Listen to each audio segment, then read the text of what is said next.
Hey fam, we're back with another banger. What if ISSEI became the king of Purgatory? If you're into uncut, uncensored, and mature anime content, the real spicy stuff, head over to my Patreon. That's where the true fans get the exclusive 18+ experience. Alright, enough talk, let's fire it up. The soul, the embodiment of God's desire for humanity, the symbol of free will, free thought. In the beginning, God created the world and made the skies, seas, and land. Shortly afterward, he made humans and animals. Within the humans, he gave them each a soul. Free will, however, comes with a price. Adam and Eve, the first humans, disobeyed the orders given by God, as they could with their free will. This is known as the story of Adam and Eve to humanity, and represented a change in the thinking of God. God attempted to alter the soul, giving him control of humanity, by that time which had multiplied exponentially. However, with the fall of Lucifer with a third of heaven's population, as well as the fall of Azazel and his group of angels, God had other things to deal with. So God quickly created a realm known as Purgatory, a place to keep the souls of dead angels, fallen angels, and devils, before focusing on eliminating the devils and fallen angels. As such, God delegated the role of protector of Purgatory to Metatron, who acted as God's voice to the lower-level angels. God never told Metatron of this enormous responsibility. God feared that if Metatron knew of the power he possessed, he too would fall from heaven, as did Lucifer and Azazel. The only one that God told of Purgatory was God's first son, Michael. God soon declared war on the devils and fallen angels afterward, and the struggle between the three factions became known as the Great War.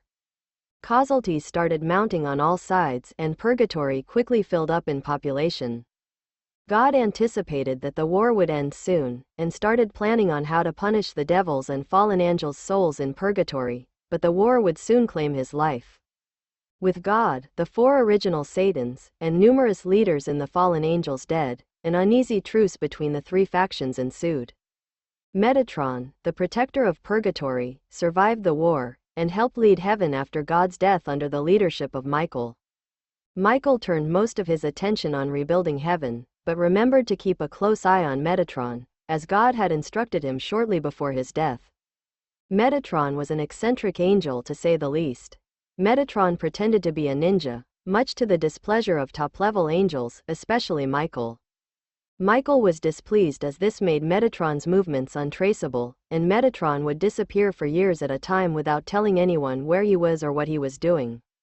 Michael eventually let Metatron do his own thing, as Michael was confident in Metatron's ability to survive on his own. Michael is concerned with Metatron's survival, as God mentioned a fail-safe, should Metatron die. God never told what the fail-safe was, and Michael was left trying to figure out the fail-safe. Michael eventually managed to tell Metatron to visit every few months, a radical departure from disappearing for years at a time. And so, the story begins on a stormy night, 17 years ago. Oceans near Okinawa, April 12, 1996. Metatron, you can't run from me. A banshee's voice echoed through the storm.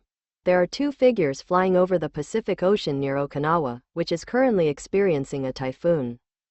As such, the seas are very rough, the rain extremely heavy, and the winds exceeding 300 kilometers per hour. Even so, there are two figures over the seas, one giving chase to the other. Penumwe, stay away from me, the seraph Metatron shouted at Penumwe as he flew away from her. Penumwe, the only female Cadre-level fallen angel, grinned as she heard these words. The black-haired, busty beauty of a fallen angel readied 10,000 light spears and launched all of them at Metatron, who is still in a ninja outfit. Ah, Metatron said as he saw the light spears, and turned sharply to avoid the light spears. So, you wanna fight Penumwe? You've got one now, Metatron said as the light spears crashed into the ocean. Metatron created thousands of light spears, and Penumwe did the same. The spears launched at each other, hit each other, causing a brilliant flash of light and a deafening sound. The two continued to throw light spears at each other as the storm around them intensified. Lightning crashed in the backdrop of this battle, which raged for over 30 minutes.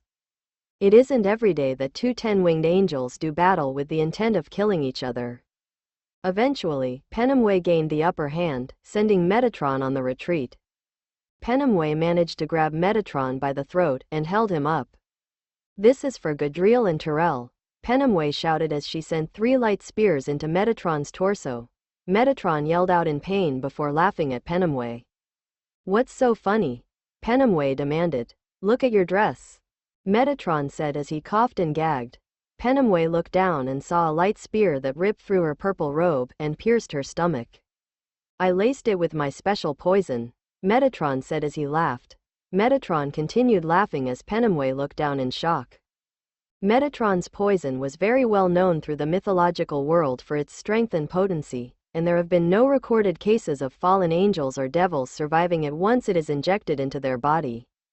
"I'll see you in hell," Metatron joked with his final breath before succumbing to death. Metatron's lifeless body fell into the Pacific as Penumway started to wheeze violently. Penumway then started foaming at the mouth as her wings went up in flames. Soon after, Penumu's body joined Metatron's body in the Pacific. Both of their bodies were never found, but Michael knew that Metatron had died. It is said that when Michael found out about Metatron's death, Michael remarked, "Let's see what fail-safe you had in mind, father." 17 years later, Issei Hyodo is for all intensive purposes a normal boy who grew up in Japan. He had a normal life, an unremarkable family, and a normal childhood. He played sports growing up, watched cartoons, and made friends. You know, normal child stuff. However, Issei had a problem throughout his childhood. He would often have massive migraines that came out of nowhere. These migraines would leave him hospitalized for days and no one knew what caused it. Doctors tried to find a cause for it, but their search was in vain. However, when Issei turned 10, the migraines went away. No one knew why, but no one cared as Issei was cured of those debilitating migraines. Eventually, Issei went into high school like most other teenagers. He went to Kuo Academy and became friends with boys by the name of Matsuda and Motohoma. Both were notorious perverts at Kuo Academy, a school that was predominantly female, owing to the school's many years as an all-girls school. Issei, however, didn't often indulge in their activities with his friends. Issei mainly kept to himself, played video games and watched, shall we say, inappropriate videos. Issei, like many boys his age, often dreamed about his first date and kiss. The moment that every boy dreams about occurred 5 days ago. "Would you go out with me?" the girl, Yuma Amano, asked Issei as he went home after school. "Of course, Yuma-chan," Issei said happily. "How's Friday?" Yuma asked shyly. "Very good," Issei shouted happily. "Great. See you then, Issei," she shouted as she turned around and left. Now, this would all be great, but the girl Yuma Amano was in reality a fallen angel by the name of Rainair. She was supposed to watch him only, but she got other ideas and tried to murder him. "Issei, can I ask you to do something for me?" Yuma asked Issei at the end of their date. "Of course, Yuma-chan," Issei said as Yuma smiled. Yuma leaned in and whispered into Issei's ear. "Will you die for me?" she whispered in his ear. "I must have heard that wrong," Issei thought. "Anyo, Yuma-chan, can you please reap?" "Sure," Yuma said as her date outfit was ripped apart as black wings sprouted from her back. Her outfit was replaced by a S&M outfit, an outfit that barely covers anything. "Will you die for me?" she said as she materialized a light spear in her right hand. Issei, frozen due to shock, helplessly looked on as Yuma threw the spear at him. "No, I'm going to die a virgin," he thought in his head. "No, you're not," a male voice echoed in his head as a tremendous flash of light appeared in front of Issei. An enormous amount of power was released as a beam of light shot into space. "Grigori headquarters, such a tremendous amount of aura," Azazel remarked, looking out of the ornate window in his office at Grigori headquarters. "The underworld, what unbelievable power," Sirzex and Seraphal remarked at the same time in their respective chambers at the Satan's palace in Lilith. "Heaven, so, it has been revealed," Michael said, smiling as he felt the power. It was unmistakable to him. This was the power that his brother, Metatron, once possessed. Michael pressed a button underneath his desk, and soon after, 2 angelic magical circles appeared in his office. "You called for us, Michael-sama," The seraphs Raphael and Uriel asked their lord and brother. Yes, go to the location of that power surge and secure the source, Michael said to the two seraphs. Yes, Michael Sama, they shouted in unison as a magical circle took both of them away. Back with ISSEI, Rainier shielded her eyes from the immense brightness of the blast. When she lowered her hands, she saw a sight she couldn't believe. There he was, ISSEI Hyodo blocking the light spear with one finger, an evil smirk on his face. Ah, it has been so long since I've had a mortal body, ISSEI said in a deep, sadistic voice. ISSEI stared at Rainier, who looked at him dumbfounded. So you are the one to thank for my release, fallen angel? I'd suppose I should thank you, but I haven't killed anything in some time, so I'll kill you now, ISSEI said as his eyes turned pitch black. Don't make me laugh. A human can't kill me, Rainier said haughtily. She materialized another spear, which she chuckled at ISSEI, who simply smiled. Do they give these out to kids now? ISSEI said disgustedly, catching the light spear in his hand before snapping it in half like a twig. Come now, I'll give you one more chance to kill me. That is the least I can do for freeing me from that place, ISSEI said, goading on Rainier. Die already, she shouted, creating two light spears which she chuckled at ISSEI. ISSEI caught one light spear and parried the other one with the first. Game over, fallen angel, ISSEI said as Rainier's wings and arms became pinned to the ground by dozens of light spears. Rainier screamed out in pain as she was forced to the ground on her back. This is all I can do. I've gotten weaker, ISSEI remarked to himself. Now, Yuma's the name, right? ISSEI said as he walked up to the pinned Rainier. ISSEI, don't kill me please, Rainier shouted out at ISSEI, who kneeled down to get a closer look on her face. So, that's the kid's name, ISSEI? ISSEI said, running his right hand on Rainier's face before giving her a violent backhanded slap. So Rainier, why'd you come after my host? Nothing that I'm complaining of anything, ISSEI asked Rainier, who gritted her teeth in response. Like I'd tell you anything, monster, Rainier shouted at ISSEI, who stood back up. Takes a monster to know one. Since you don't want to talk, I have other ways of getting the information, ISSEI said as he bent over to put a hand on Rainier's forehead. Rainier shook her head, squirming until ISSEI pinned her down by the throat with his left hand, and touched her forehead with the right hand. I see, Azazel ISSEI said, standing back up. How do you know about Azazel-sama? Rainier asked at ISSEI, who simply smirked at her. Wouldn't you like to know? I know many things, child, ISSEI said hatefully. Who are you? Rainier asked fearfully. Ah, I go by many names. Halul, Venus, Morningstar. But you may know me as Lucifer. Lucifer said, smiling at the fallen angel, who was absolutely terrified. Impossible, Rainier said, trying to break free from Lucifer's crushing grip. Oh, is it? Ye of little faith, Lucifer said, standing back to his full height before stomping on Rainier's torso with his right foot. Well, it's been nice to chat, but I should be going now, Lucifer said as Rainier's eyes started to bleed. No, what is happening to me? She shouted in absolute agony. You're dying from the inside out, Lucifer said as he took his foot off Rainier, who was screaming now. First, you'll die from the shock due to the pain, so it should be over in about 10 seconds, Lucifer said as he stared at Rainier, who was screaming at the top of her lungs in writhing pain. 10 seconds passed before Rainier's screams stopped. Ah, what a beautiful world, Lucifer said before his body started to tremble. You can't bring me back inside, old man, Lucifer shouted out loud. Lucifer struggled to regain control of his muscles, which are violently twitching. Lucifer then fainted, leaving ISSEI's body lying on the cold hard park ground. Less than 5 seconds later, light appeared in the park, piercing the darkness around it. So this is what brother wanted us to retrieve, a male voice said as two magical circles materialized near ISSEI's body. Of course, brother, another male voice said. One male was a tall male with flowing brown hair, and the other male was a short male with messy black hair. Both are wearing white robes and possess white halos above their heads. The most noticeable feature, however, was that the figures each possessed 10 pearl white wings protruding from their backs. I hope we are not too late, the first male said, walking up to Issei's body. He isn't dead, Raphael. His aura is still present, Uriel said to Raphael, who picked up Issei's unconscious body. You're heavy, aren't you? Raphael smirked as he carried Issei like he was a child. Raphael, you feel the devil watching us? Uriel asked his brother. Yes, the one in the trees, Raphael said. Yep, what should do? Uriel asked. We don't have any orders to kill tonight, so we should let it leave, Raphael said. Let me have some fun though, Uriel said with a smirk, turning his back towards the direction of the devil, who was hiding in the trees. Devil, you have 5 seconds before the tree you are in goes up in flames, Uriel shouted in that direction. 5, Uriel said, holding up 5 fingers in his right hand.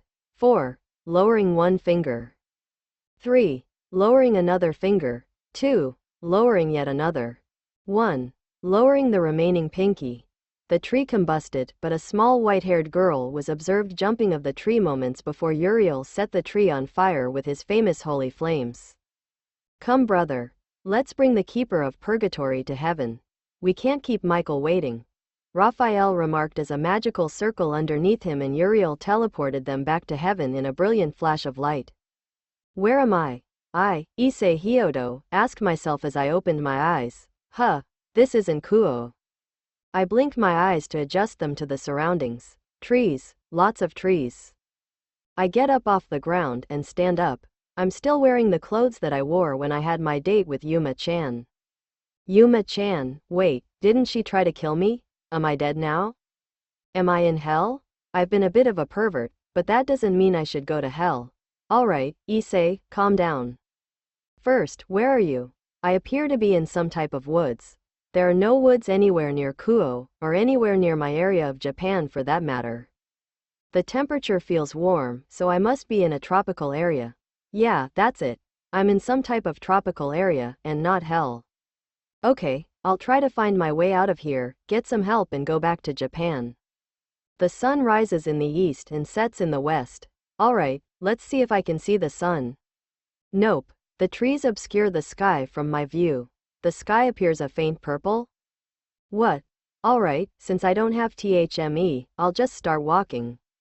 I started walking in a straight line over the bumpy dirty road in front of me. There are many plants lying near the ground, low-hanging berries of numerous colors hanging from the trees overhead. I could reach for berries, but I'm not that hungry right now, and I know better than to eat something that is unknown to me. Alright, I think I've been walking in a circle right now.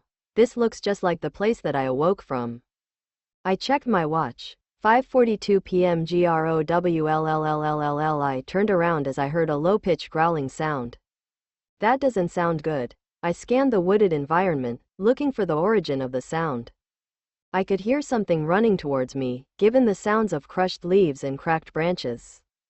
A black animal soon popped out from the woods in front of me, a black boar. A very large black boar. It is growling at me. Alright Issei, slowly back up. No sudden movements or else it will charge at me and make it its dinner. I slowly backed up, staring at the boar as I moved backwards. Crap. I tripped backwards and the thing started charging at me. I'm dead. I closed my eyes and waited for the end. I don't want my last sight to be a charging boar spearing me with its tusk. What? Am I still alive? I heard a squeal in front of me. I first felt my entire body, looking for any cuts or stabs from the boar. None. Alright, good. Time to open my eyes. I see a figure with his back turned to me. I see the pig, a spear stuck into its head. The pig is bleeding a lot from its head. I turned my head away as I don't like to see any death. I turned back to see the figure turn around to me, carrying the boar on his shoulder and a spear in his left hand. I can see that the man is a foreigner, an old one at that. He looks to be about 60 or so years old. He has a full white beard, white hair bangs covering his eyes, and his face shows the signs of his age. His eyes, such powerful blue eyes that are staring right at me. He is wearing a torn-up white toga and sandals. Where am I? I asked the man. He looked confused for a second, but then started to move his mouth. Why, you are here, son, the man replied in Japanese. Where exactly is here? Where is here?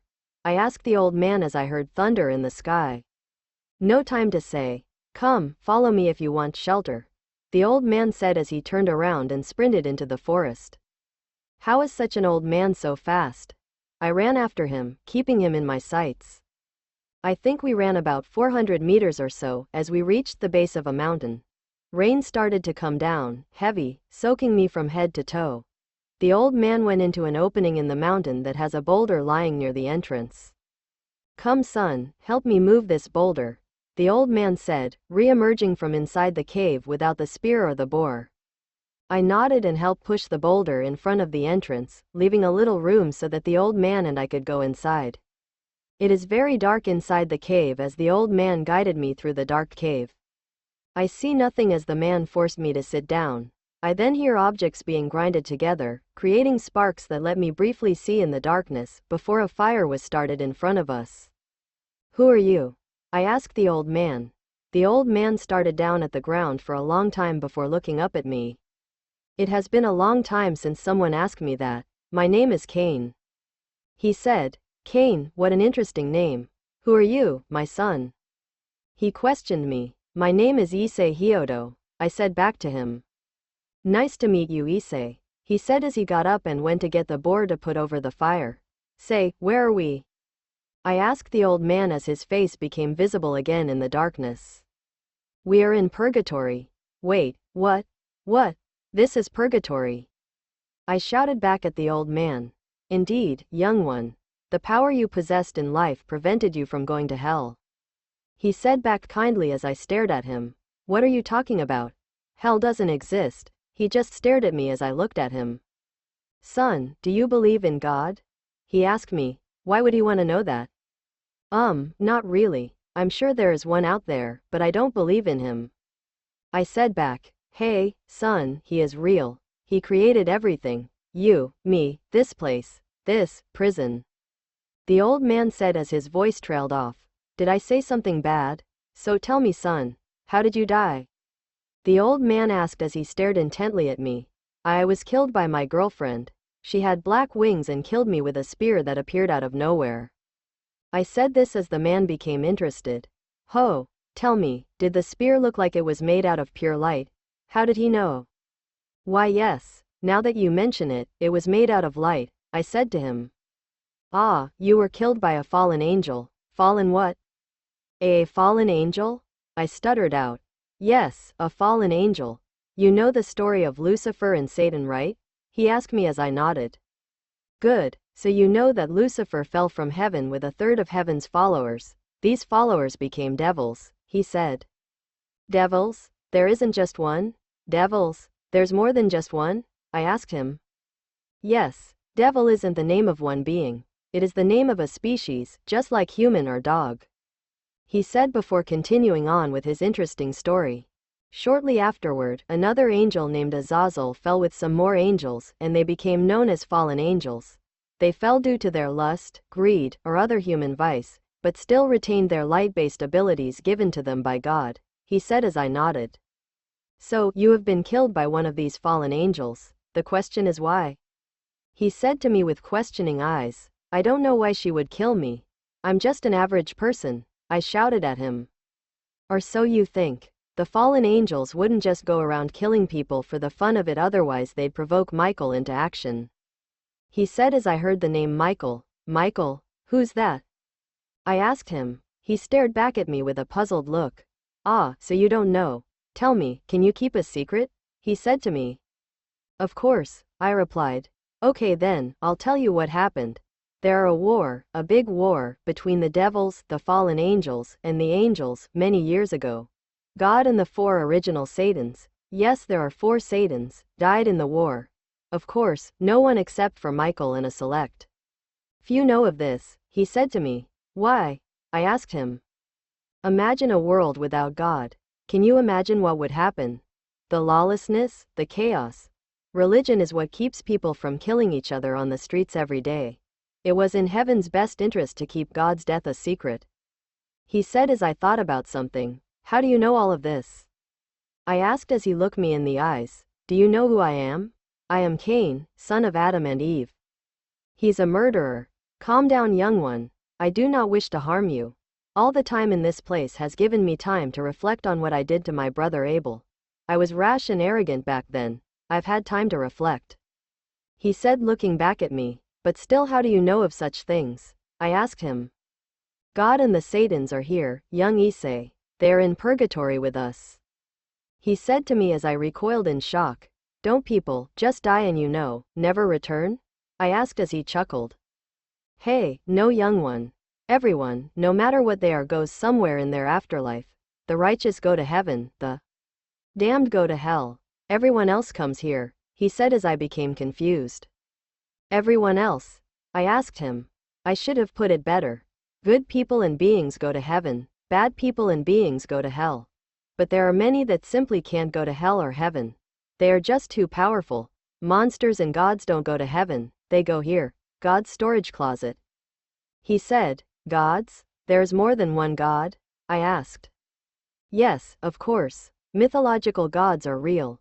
Zeus, Hades, all are real as you and me. Now imagine a Greek god going to heaven.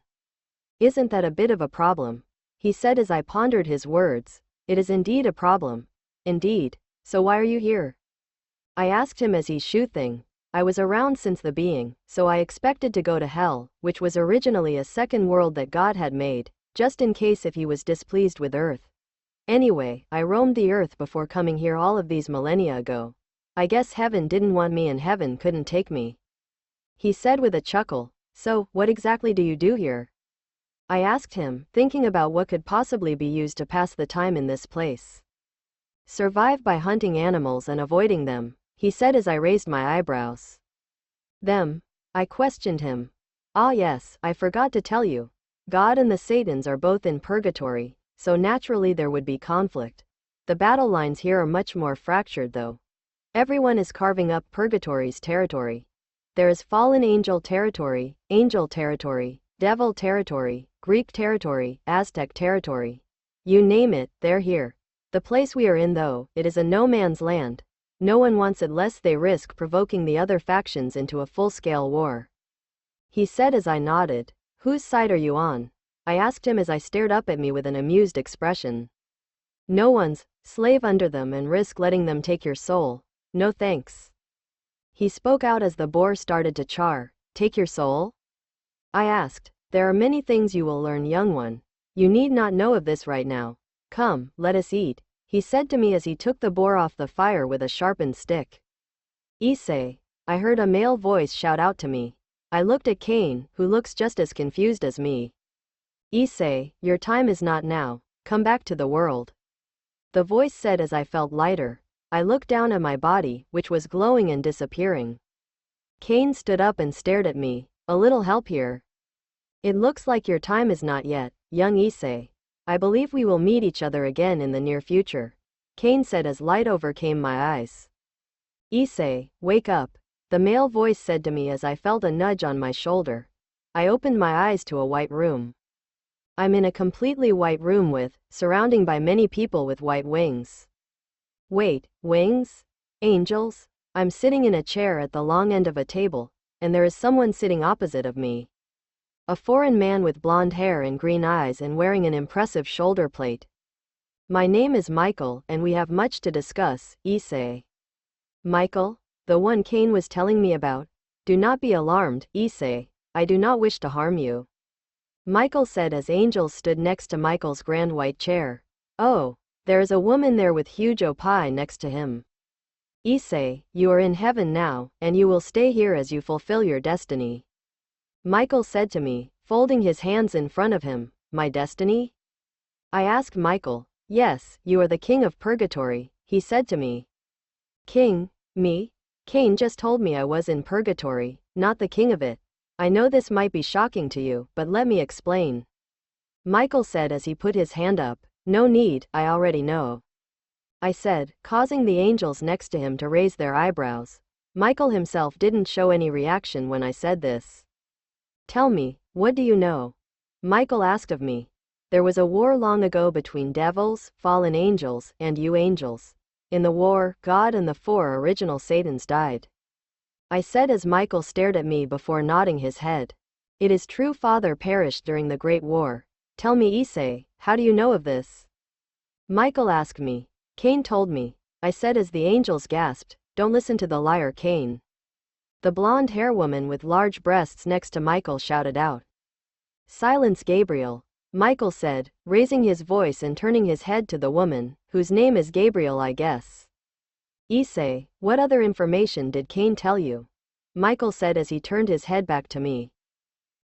Cain told me of many factions in Purgatory and of its many inhabitants," I said to Michael, who simply smiled as an handsome male angel rushed over to his side, whispering something to his ear. "Good point. I almost forgot about that," Michael said, putting his hand on the angel's shoulder. "ISSEI, this is Bartholomew. He is one of heaven's best magicians, and is the only angel here who has gone to Purgatory before," Michael said as I looked at Bartholomew. He was a figure rivaling Kiba's pretty boy charms. He looks to be an older version of Kiba. It is almost as if he was Kiba's older brother. "Damn it. All pretty boys should just die." Bartholomew briefly bowed to me before whispering something else in Michael's ear. Michael nodded at whatever Bartholomew said. "ISSEI, you are not only the king of Purgatory, but the wielder of something else, something powerful and beautiful," Michael said with a smile. I questioned his intentions as I started at the other angels in the room, who look very happy. "What are you talking about?" I asked. "You are the wielder of the boosted gear," he said with a beaming smile.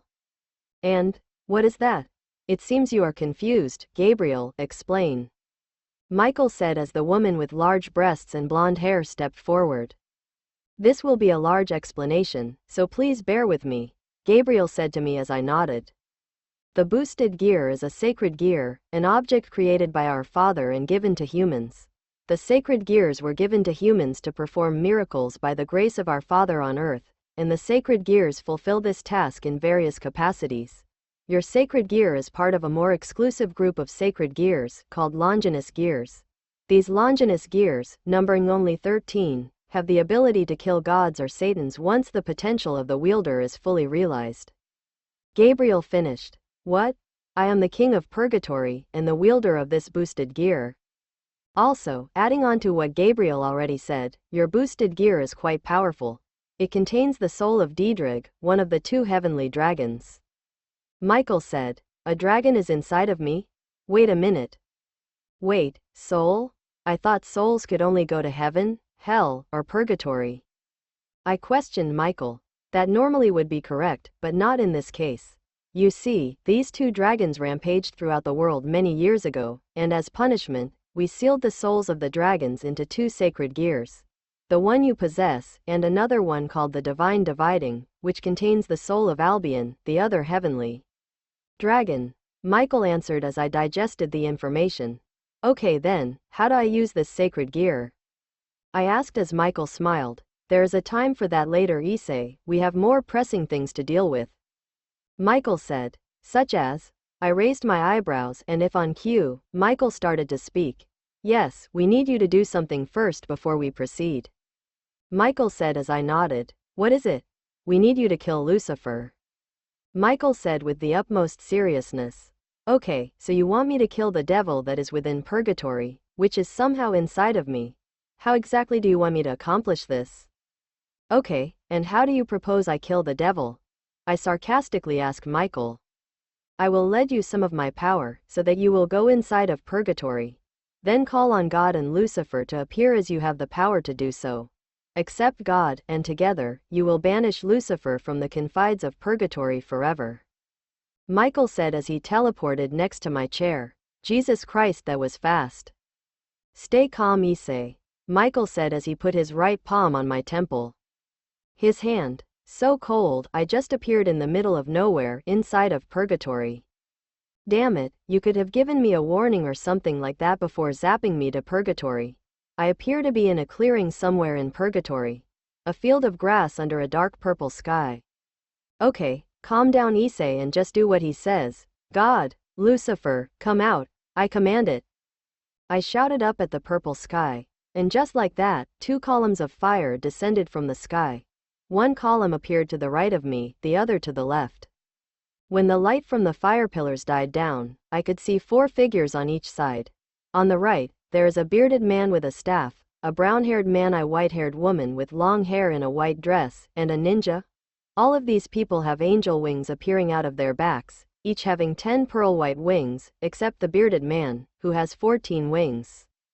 On the other side, I see a handsome man with blonde hair in a medieval style of armor, a black-haired man with a thin beard who is wearing clothes of a Shinto priest, a woman with big breasts and red hair in a business suit, and the last member is a bald man without a shirt, showing his muscular upper body. Hey, stop showing off your awesome body. I can feel the power coming from each one of these beings. Their power is much greater than that of Michael. The woman with red hair is staring at me while licking her lips. God and Lucifer, I presume? I ask jokingly. It is finally nice to meet with you, ISSEI. The bearded man on the right said. God, as it is with you, God. I said back before turning my sight to the other group. Lucifer, who is with you? I asked Lucifer. I honestly want to know. Asmodeus, Beelzebub, Leviathan. He said as a person stepped up when their name was called. Damn, Leviathan is a hot woman. Very nice, I said as I stared back at God's group. Metatron, Sariel, Regule. God said as the ninja, the woman, and the monk stepped forward in that order. Well, I assume you know why I am here. I asked as God and Lucifer nodded. Hee, Michael asked you to come here. To kill me. ISSEI, what do you want? Don't listen to Michael, join our side. We will give you anything you want. Michael said as Leviathan stepped to his side. Lucifer, you know you can't corrupt another pure child here. ISSEI, do the right thing, God said. Both compelling arguments. I think I've made my choice. God, I choose you. I said as I ran towards God, who has his arms open. I reject this. I heard Lucifer scream as I heard magical spells being casted. Metatron. God shouted as I neared him. Metatron ran past me, as did Regule. I ran into God's arms, and I felt his power being absorbed into body. It is tremendous, such power. I screamed as his power rushed through my very body. I turned around and Sariel put her hands into my body. Her power was also absorbed by me. I screamed as I turned and faced the battle happening in front of me. Such power. Metatron and Regule blocked Lucifer's, Asmodeus's, Leviathan's, and Beelzebub's attacks. I could barely focus as Sariel's powers became my own. I focused my hands at Metatron and Regule, and began to absorb their powers. How am I doing this? I have no idea as their bodies turned into pure light, which rushed at my fingertips. I felt wings sprout from my back. Such pain. 1, 2, 3, 4, 5, 6, 7, no 8. 8 pairs of wings came out from my back. I felt blood trickling down my back, but the pain is now numb. I feel alive. You all shall be punished for your crimes committed against me. My judgment shall rain down upon you. I said. My mouth is moving by itself now. Why would I be saying these things? My arms moved up, creating extreme winds as I saw millions of light spears next to me. How am I doing this? The ground froze with their feet, and the light spears cut through all of their bodies. Asmodeus has a spear through his head. Beelzebub has 2 spears through his chest, as does Lucifer. Leviathan's beautiful body was completely torn up by the light spears. I then saw 4 orbs of pure white traveling towards me. Souls. I prepared for them and welcomed them into my body when I came in contact with them. The power. It is too much. Arg. I awoke in the chair I was sitting in before. I opened my eyes and saw the worried looks of everyone in the room. I lifted my hands up and they moved faster than they did before. I stood up from my chair extremely fast. What? I flexed my arms and legs. Everything feels so new.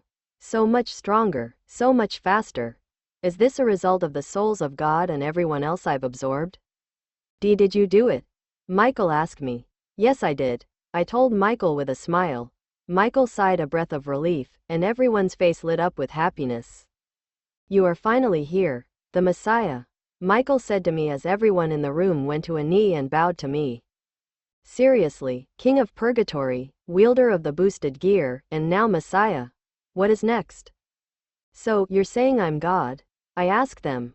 No, you are not God the Father, but you are now God of heaven. You are the one. The one to bring balance back to this world, the One to finish the war. Michael said. Okay then, I think I understand the difference. What do you want your name to be, ISSEI? Michael asked me, standing back up. Everyone else followed suit. What do you mean? I asked him. What do you want your name as God to be? He asked back. What's wrong with ISSEI? Why can't I just stick with ISSEI? I said as Michael shook his head. A god with the name ISSEI. No, think of a name, any name, he said as I closed my eyes. And then it hit me. I have the perfect name, Emmanuel. I said back to Michael, who smiled. Emmanuel, God is with us. Why that name? He asked me. I had a friend once. He was my childhood friend who went to church every Sunday as his family was extremely religious.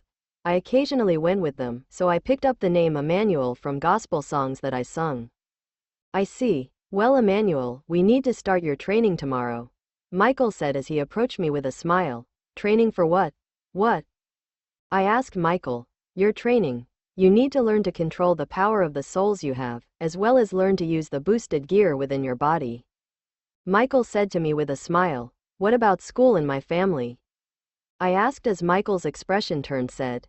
Emmanuel, how long do you think it has been since you awoke from the first time in purgatory? Michael asked me with a questioning expression. Less than an hour, why? I answered. Emmanuel, Michael said as he put his hand on my right shoulder. This isn't good. It has been a week since you've awakened. Michael said as I looked at him like he was insane. How is that possible? I shouted at him. We do not know. Time appears to go on much slower in purgatory than on earth.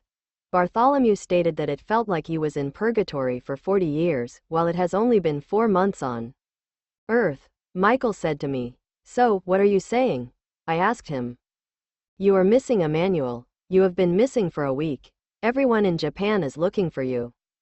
Michael said. I need to get back and tell everyone I'm fine, I said, thinking of my parents. You can't do that. What are you going to say? I've been to heaven and purgatory and am now the king of purgatory. The fallen angels who killed you will try again, and they might hurt your family. The devils have detected the power levels in Kuo and will easily find you. They will force you to their side, with any means necessary measures. Do you see why you need to stay here? Michael said to me. I hated what he was saying, but I understand his point. So, everyone knows I am missing. What does everything think? Am I dead? I asked, thinking that me talking about myself being dead is rather humorous. There has been no official story as to your disappearance, Michael said to me. We need to change that, I said to Michael as I thought about what to do. Is it possible to erase the memories of me from the ones I knew? I asked Michael. Of course, Messiah Emmanuel, as you wish. I sighed as Michael left to consult with other angels to start this process. I'm sorry everyone. I'm sorry Mom and Dad. Issei Hyodo is no more. I am Emmanuel. Is it morning? I opened my eyes and tried to move out of my new white bed that is in my room. God's room was the one Michael gave me. I sat up in bed, staring at my new room. It happened so fast. Just a week ago, I was just Issei Hyodo, average kid in high school. Now, I am God.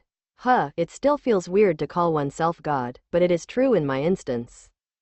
Apparently I am the new god of heaven, king of purgatory, and wielder of the boosted gear. My room, the one that used to belong to the preview beautiful room. All the walls are painted in a bright white color. Gold trimmings decorate the room, and there is a massive diamond chandelier right in the middle of the room. I see 2 elegant French-style windows to my right side, allowing some light to come into my already bright room. There are 2 doors in my room. One is the entrance to the room, the second is the door to the bathroom. The bathroom was beautiful from what Michael showed me yesterday. The bathroom is completely extravagant with an ornate white bathtub on one side, and a large shower with fiberglass doors. The toilet is made out of pure white gold, which I didn't even know existed. The sink is made out of marble, just like the handles of the faucet and the tiles on the floor. Everything here is just so beautiful. Knock knock came the sound from the door. Come in, I said as the door opened, revealing Michael and Gabriel. Good morning, Messiah Emmanuel. They both said in unison. It is still strange having people call me that. Good morning to you too, I said as I hopped out of bed in the pearl white pajamas that they gave me. Emmanuel, shall we get you breakfast? Michael asked me. Sure. Yes, that would be fine, I said as Michael snapped his fingers. Wow, how did he do that? Right in front of me is a complete traditional Japanese-style breakfast. Ah, it seems wonderful. Thank God for this, I jokingly muttered under my breath as I dug into the food. Ah, so delicious. Do you want? I asked Michael and Gabriel, who both shook their heads. No thanks, Emmanuel. We do not need food to sustain ourselves, Gabriel said as I put food down. Why would they ask me then? I don't need food either then. Emmanuel, while we don't need food to survive, we eat to blend into human society when we are on Earth. It also might be reassuring to you to have breakfast. Michael said. Is he reading my mind? I see. Okay then, what is the agenda for today? I asked them. Michael told me that as God, I have an agenda that I have to follow now. Yes, Emmanuel. Today you will meet the Council of Seraphs, the organization of all the seraphs in heaven. They know of what happened and they will see it now. Then, we will discuss your training schedule and then start training. Michael said to me. Okay then, sounds good, I said as I finished the last of my food. Okay, just give me a minute to change, I said as Michael and Gabriel left the room. I put on a white toga and sandals that they gave me and headed out the door. Okay, let's go. The walk to the council room was unremarkable. Since my room is right in the building where the council room is located, nothing will happen on the way there. The walk will only take 5 minutes. When I asked Michael why are we walking instead of him teleporting me there, he responded that he wanted me to see heaven's history. I assume he meant that he wanted me to look at the paintings on the walls. There are numerous paintings on stern-faced people and angels, as well as paintings of places on Earth. Raphael, Metatron, Gabriel, and Sariel were some of the angels who had paintings on the wall. Jerusalem and Rome were paintings on the wall. Both were next to a painting of a figure whose face was stretched off from the painting. Who is this? I asked Michael. Michael stopped, as did Gabriel, and they stared at the painting before having a sad expression on their faces. That was Lucifer's painting, Michael said sadly. Ah, I see. Michael imprinted in me yesterday information about the history of heaven and the church, so I can see why he would be upset at his brother's betrayal. Ah, I know so many things now. My mind was spinning when he transferred all of that information into my mind with the touch of his hand. We continued along and made into the council room shortly after. There are 8 giant pearl seats along a giant circular table. I see 5 angels already seating down at the table. All of the angels stood up when they saw us walking into the room. Emmanuel, may I introduce you to the Council of Seraphs, the guardians of heaven? Michael said as he gestured towards all the angels. Introduce yourselves to our new brother. Gabriel said as she took her seat at the table. Raphael, a tall male angel with black hair and brown eyes, said briefly. Uriel, a stocky brown hair, blue-eyed male, said. Sandalphon, a black, mushroom haircut angel with glasses, said. Raziel, a female angel with a short black hair bob cut. This angel has purple eyes that are staring at me when she said her name. Remiel, another female angel with flowing red hair and red eyes, said to me. There you have it, Emmanuel, Michael said as he took his seat at the table. Everyone is staring at me intently. Should I be sitting too? I sat at the one remaining seat, the biggest seat at that. First order of business. This is the King of Purgatory, wielder of the boosted gear, and the Messiah. Michael proclaimed in his seat, which is next to me. Everyone in the room clapped for me. Now, the Messiah has to train to properly fulfill his roles as the Messiah, and you will all help him in that capacity, Michael said as he looked around the room before looking back at me. Uriel, teach the Messiah about our angelic magic, but before you do that, train him in the basics of flight. Have to get the basics down first, Michael said to Uriel. Uriel nodded his head and Michael then smiled.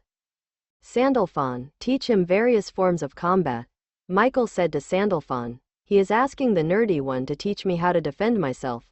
Sounds very reassuring.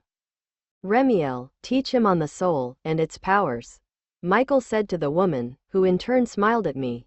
Dulio will teach you to use your boosted gear, Michael said as I looked around. Who's Dulio? I asked Michael, who looked shocked for a moment. Ah yes, you are unfamiliar with him. Dulio is one of the church's most powerful magic users, as he is the possessor of the Zenith Tempest, a Longinus that can control the weather. He is extremely proficient in the use of it, so I thought it would be beneficial for a Longinus user to teach another Longinus user. Michael said. Okay, sounds good. Alright, when do we start training? I asked. Now. Michael said. Alright, Emmanuel. As Brother Michael stated earlier, it is my task to teach you how to fly and create light spears before we move on to the advanced magic. Uriel said to me with a stern look on his face. Okay, let's get started. Teach me and I will try my best. First, open your wings from your back. Feel the wings in your body and push them out. Uriel said with a deep breath as 10 wings appeared from his back. Why do you have 10 wings? I asked him as he chuckled. You see, Emmanuel, the stronger an angel is, the more wings he will have. Most lower angels have been 2 to 8 wings. We seraphs have 10 wings, while Brother Michael has 12 wings as the leader of heaven. Uriel said as I nodded.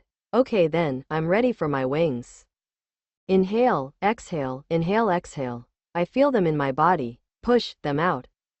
I opened my eyes as I felt my muscles tense before relaxing. How did I do? I asked Uriel, who is staring at me in shock. What is it? I turned around and I was stunned. 16 pearl white wings, all appearing from my back. I take it I broke a record around here? I asked. You will be trained on the various arts of combat here. Armed and unarmed, light spear or no light spear, you understand me? Emmanuel? He shouted at me. No need to shout, I understand. I shouted back at him since we are both shouting. Okay, first thing is first. An angel's primary weapon is their light spear. All angels know how to use light spears. To create a light spear, simply hold your hand out like this. Sandalphon said to me as he held out his right hand. I followed his lead and held out my hand exactly like he did. Now, release a bit of your power, and it will manifest itself into the shape of a spear. Just imagine now. He said to me as he created a spear in his hand. I let power flow from my body to my hand, and I feel a sensation forming. A mass of lies into a light spear. Wow, did I do this? Good, make 10 more, he said as I dropped the one in my right hand. I held up both hands and let the power flow from my body to the hands. 2 spears were created. I dropped them and created more and more, creating more than 10 before Sandalphon stopped me. Alright, you have handheld light spears down. Let's see you make light arrows. Just let your power flow from your body to the surroundings. Sandalphon said. How many should I make? I asked Sandalphon. Make as many as you can, he said with a smile as I nodded. I let my power flow into the environment. I see hundreds of light spears appearing on all sides of me. It is working. Good. Let's see how your coordination is. To aim a light spear, simply focus on the direction you want it to go. For light spears, just throw them where you want to go. For arrows, you need to aim them though. Let's see if you can shoot an arrow straight into this target. Sandalphon said as he created a shooting dummy to the right of him. I fired an arrow at it, and it worked. Again, he said, and I shot another one at it and it hit, and a third time. He said, and so I did it again. Let's see if you can hit a moving target now. Sandalphon said as the target started to zigzag all around. I concentrated and shot all the light arrows at the moving target, following the target with my eyes. The light arrows hit the target head on and destroyed it. You are a very fast learner. I am impressed. Emmanuel, here you will learn about the soul. Remiel said as she hit the blackboard with a ruler. As opposed to the training before, we are in a classroom as opposed to an open field. I have a notebook and sharpened pencil that was provided to me to take notes. They used magic to make the classroom appear like the ones I went to at Kuo Academy. That will not be necessary. God. I heard God's voice just now. I started at Remiel, who is in the middle of a sentence. Did you hear that? I asked Remiel, who stopped what she was going at, looked at me. Hear what? She asked. My daughter cannot hear me. If you want her to hear me, calm your mind. God is telling me from inside my mind? Alright, here goes nothing. I closed my eyes and calmed my mind, thinking of nothing except light. Daughter, it is I heard God say again. This time, Remiel looks at me stunned. Father, Is that truly you? Remiel shouted at me as she slammed her hands on my desk. Whoa, how did you get here so fast? Yes, it is I, daughter. I have the ability to communicate out loud if ISSEI chooses to do so. God said out loud. Now, please leave us, daughter. ISSEI and I have much to discuss. I will teach him about the soul and its powers. God said out loud as Remiel had tears of joy in her eyes. Remiel quickly left the room, and so it was just me and God. ISSEI, you have much to learn. God told me. Okay, where should we get started then? I asked God. The soul was my first creation. I put it in everything from angels to dogs, all of creation has one. God said, I see, so what exact does it do for me as the king of purgatory? I asked God. The soul contains the essence of a being. If you absorb their soul, you absorb their knowledge and their power. God told me. Amazing, simply amazing. So, the more souls you absorb, the more powerful you become? I asked God. Yes. When I was in purgatory, Lucifer and I waged war over souls. The one with the most souls becomes the most intelligent, and also the most powerful. However, you must remember that even though you absorbed our souls, you have our abilities and thoughts, you don't have the proficiency to use them. God told me. I see. So is absorbing your soul and Lucifer's, among the others, why I feel a sharp increase in strength and speed. I asked God. Yes. However, when you absorbed my soul, Lucifer's and the others, you not only absorbed our souls, but the souls contained within us. The souls that we captured while we were in purgatory.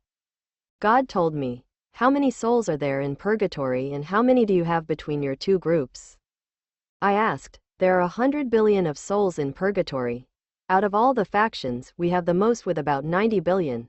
The person with the third most is the fallen angel Turiel. God told me. Is there any other use for the soul beside the increase in knowledge and power? I asked God. Yes. There are two more important uses for the soul. The soul can provide you with a dramatic but temporary increase in power. Also, the soul can be focused and converted into pure energy that can be used as a weapon. Both of these, however, come with permanent destruction of the soul and its knowledge. Amazing, the soul can do that much. Incredible, I said, in awe of what power the soul has. ISSEI, you are a young one, but in time will grow with strength. You will accept what I have to teach you? God asked me. Of course I will. So yeah, try to bring out your sacred gear or something. The lazy man, Dulio, I think his name was, told me as he was stuffing his face with stinky tofu. He said he got that from Taiwan. How did he get that so quickly? It was only a moment that we've been training and now he is eating? So, after my long talk with God, I am training with Dulio, wielder of the Zenith Tempest. Okay, how do I bring out my sacred gear? I asked Dulio, who is eating some more tofu. Is that really that good? Try to think of the strongest image you can think of. Just imagine. That, Dulio said in between bits of food. Okay, I closed my eyes and thought of it. Sacred gear. I shouted out as I felt something materialize on my left arm. I opened my eyes and looked down, seeing a red gauntlet on the arm. Amazing, you've unlocked the boosted gear. God told me. Thanks for telling me the obvious. So, they awakened me. I heard a male voice say from the gauntlet. And you are? It doesn't appear Dulio heard it. Where did Dulio go? Dragon Diedrich. So it is you again, God said in my head. I don't think he can hear you. God, what are you doing here? Diedrich asked back. Oh, never mind. It is a bit complicated. You are Diedrich, right? My name is Emmanuel, the King of Purgatory and the Messiah. I am also the wielder of boosted gear, which you are in. I told Diedrich in my head. I see. You are now the troublesome host of heaven. Well, God, I suppose we will be hearing a lot of each other in the future. Diedrich said. There was no rebuttal from God, so I assume God was thinking of something witty to say back. I hate dragons so much, God said in my head. Clap, clap, clap. I turned around and saw Michael with a very happy look on his face. You've talked to Father. May I speak with him? Michael asked as he got closer. Do you want to be heard, God? I asked God. Yes, let me talk with my son. God said in my head. I calmed my mind and let God be heard. Michael, it is good to see you, my son. God said as Michael formed tears in his eyes. Father, I. Michael said before God cut him off. Wow, God is quite rudely, but then again, he is God.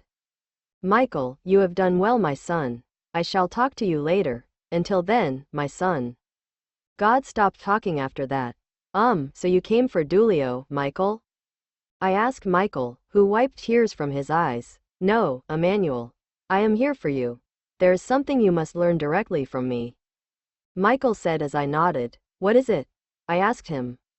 Come, I'll show you. Michael said, offering up his hand. I grabbed his hand, and we teleported to the opening of a church in the middle of the night. Where are we? I asked Michael. Japan, near your hometown. I became surprised when Michael said that. Why exactly are we here? I asked Michael. You need to learn the most feared power that we angels possess. The 4 great seraphs and Father possessed it. The power to completely destroy beings with just a touch, and in Father's case, a glance. This power is calling smiting. Michael said, completely destroy something with a touch. I need to learn that. So what does that have to do with this church? I asked the angel who attacked you was part of a group we've been tracking. Remnants of the group were traced back over here. We felt that you needed to get closure for your death, and the best way to do that is to kill those responsible. Michael said, you read my mind. Don't worry. The entire area is protected by a Enochian barrier, so no other beings can come in or get out, whether they be angels, devils, fallen angels, or some other being. There will be no interference in this cleansing. Michael said as I smiled. All right, let's get started then. I said as I approached the church's door. Emmanuel, I will be right behind you. I will teach you of how to smite. Michael said as he pushed open the door, which went flying as a result. There were at least a dozen people dressed in priest attire. However, I was most interested in the 3 fallen angel auras I feel. Michael told me how to feel them, and as a result, I can now feel 3 weak auras resonating from them. Who's there? A gruff male voice said. I am. Michael said, going in front of me by walking into the church. Lord Michael? Many voices in the church shouted. I am the Archangel of Heaven, the one who holds my Father's commandments. You are the ones who fled from his holy love due to your lust and greed. You shall be judged by our new Messiah. Michael said. Okay, guess it's my turn. I stepped forward and unleashed my power to the surroundings. Hundreds of light spears were created by me, and I launched them at everyone I could see. All of the priests were killed, but the 3 fallen angels weren't killed. No, the light spears that I aimed for them were deflected away from their bodies when they were close. How did that happen? The fallen angels are now bound by chains, and are on their knees now. There is an attractive woman with black hair, a man wearing a trench coat, and a young girl wearing a gothic Lolita outfit. I did that, Emmanuel. Let me show you how to smite, Michael said as he went forward. Shouldn't we make sure that there is no one else here? There are 2 other people. One of them was bound before we got here, and the second one has been bound by my magic. They are both in the basement, which is underneath the podium. I asked Michael as I followed behind him. Lord Michael, please have mercy on us. The 3 shouted as we approached them. I could see the fear in their eyes as Michael we made our way to the altar.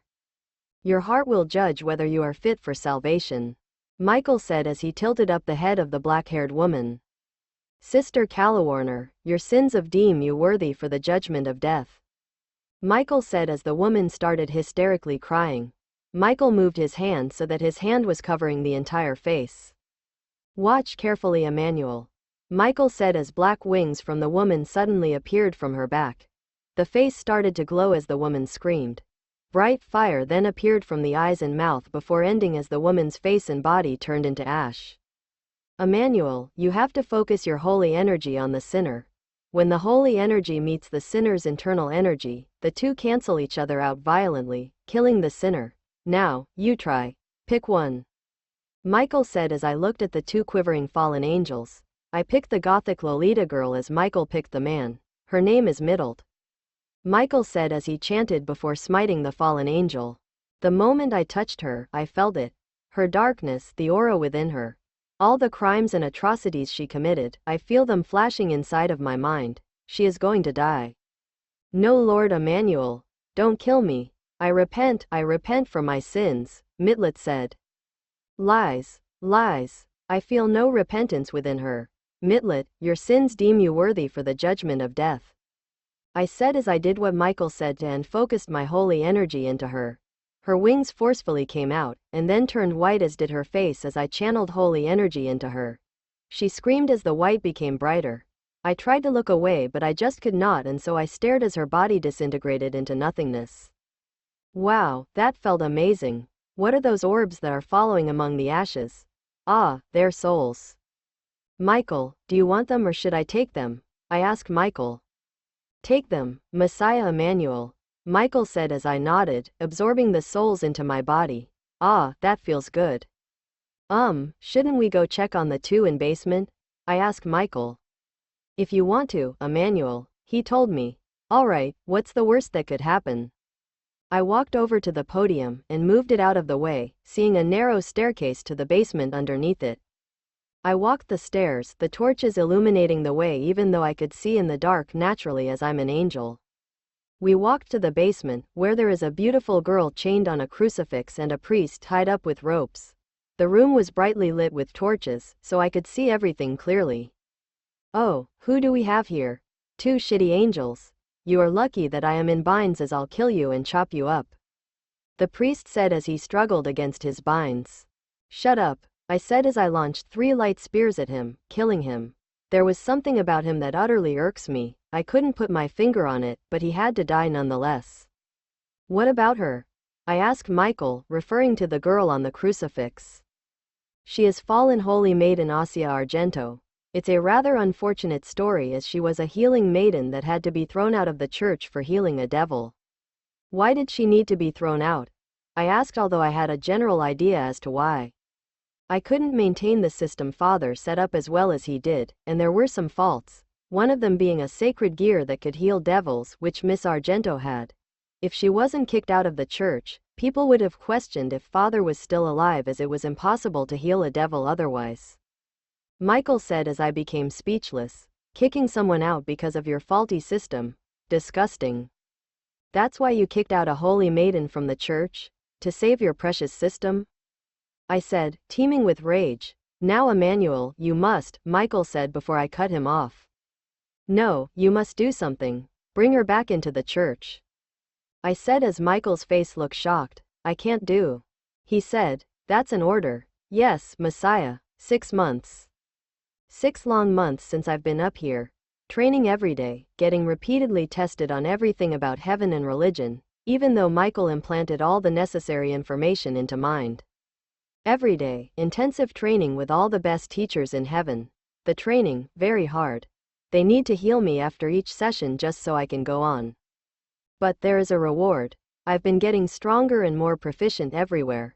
I can match anyone in heaven, hell, or anywhere else for that matter with regards to strength, speed, and combat abilities. I've been able to perfectly blend the abilities over the soul, my boosted gear, and other angelic powers into a formidable fighting style. It's rather remarkable the progress I've shown, and that was Michael's very own words. The area I've excelled in the most is the ability to smite. Every week, I've went down to earth to smite monsters that were threatening churchgoers, my people, my worshippers. And these monsters weren't weaklings. These monsters were powerful werewolves, vampires, trolls, ogres, and I completely obliterated them. It felt good to save my followers, and it felt even better to absorb the souls of the monsters. My smiting ability is off the charts. With a little bit more practice, I can smite with a glance. Ah, so much power is intoxicating to me. Why are you just standing around? God asked. I'm not entirely sure myself. Why, you have a hot date you need to go on. I joke back to God, who grunted, he got you there. Diedrich chimed in. Of course I did. Who was talking to you, Diedrich? God growled out. Ah, somebody mad? I involved myself into this conversation. Yes, Diedrich, we know you did.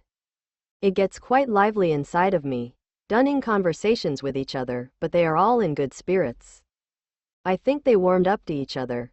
At first, they were at each other's throats, but eventually they started to joke around, and I could even say that they became friends. A rather ironic twist considering God is one of the reasons Diedrich is the way he is. Knock knock, come in, I said, not bothering to turn around from my window as I already know who it is. Lord Messiah Emmanuel, Lord Michael asks to speak with you. Asia Argento, my first angel. All the crap heaven did to her. Banishment, branded a heretic, and on the run. All for what? Healing someone that shouldn't have been able to be healed due to Michael's faulty system? I needed to repay her. She is a pure soul. When I touched her, I could feel no sin residing within her. Purity, a feat unmatched in this day and age. God told me there was a way to make her into an angel. And so I did. One touch, and she had 2 pure white wings on her back. We gave her a home in heaven, and I gave her the task of being my personal assistant. I suppose it is the least we could do for her after all she has been through. I wish she would stop calling me Lord Messiah Emmanuel, though. It's either Lord Emmanuel, Messiah, Messiah Emmanuel, or Emmanuel, not all 3 at once. Still, she has been nothing short of phenomenal as an assistant. Being king of Purgatory and the Messiah can really take a lot of you. Alright, let's go. Asia and I walked the halls on our way to the council room. Asia gave me no information as to why I'm going to the council room, just that Michael asked to see me there. If my guess is correct, there is going to be a meeting of the Council of Seraphs.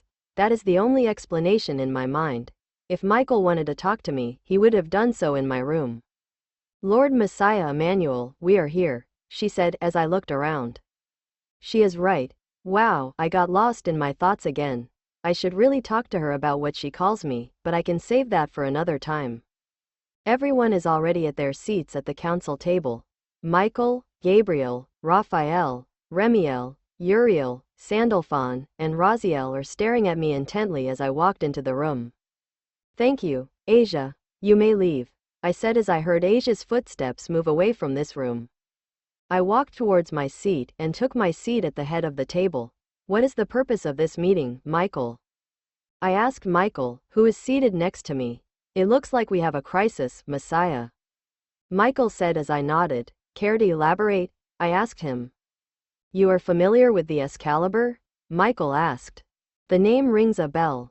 Michael had me look over many manuscripts in addition to the knowledge he imprinted into my brain, and the name came up over and over. It's one of the 4 holy swords forged by God, and it was wielded by King Arthur. After he died, the sword was shattered into 7 fragments and dispersed among the various churches. Is that correct? I said. Yes, that is correct. The crisis is the fallen angel. Kokabiel has stolen numerous fragments of Excalibur from several churches. Michael said. The warmonger Kokabiel? His name came up repeatedly in the Enochian manuscripts Michael gave to me. He apparently was one of the architects of the fall from heaven, and has a taste for battle. That is true, ISSEI. God said to me, so that no one else could hear God's voice. So a battle-hungry fallen angel has a fragments of a sword. What's the worst that could happen? What can he do with just fragments? I asked everyone.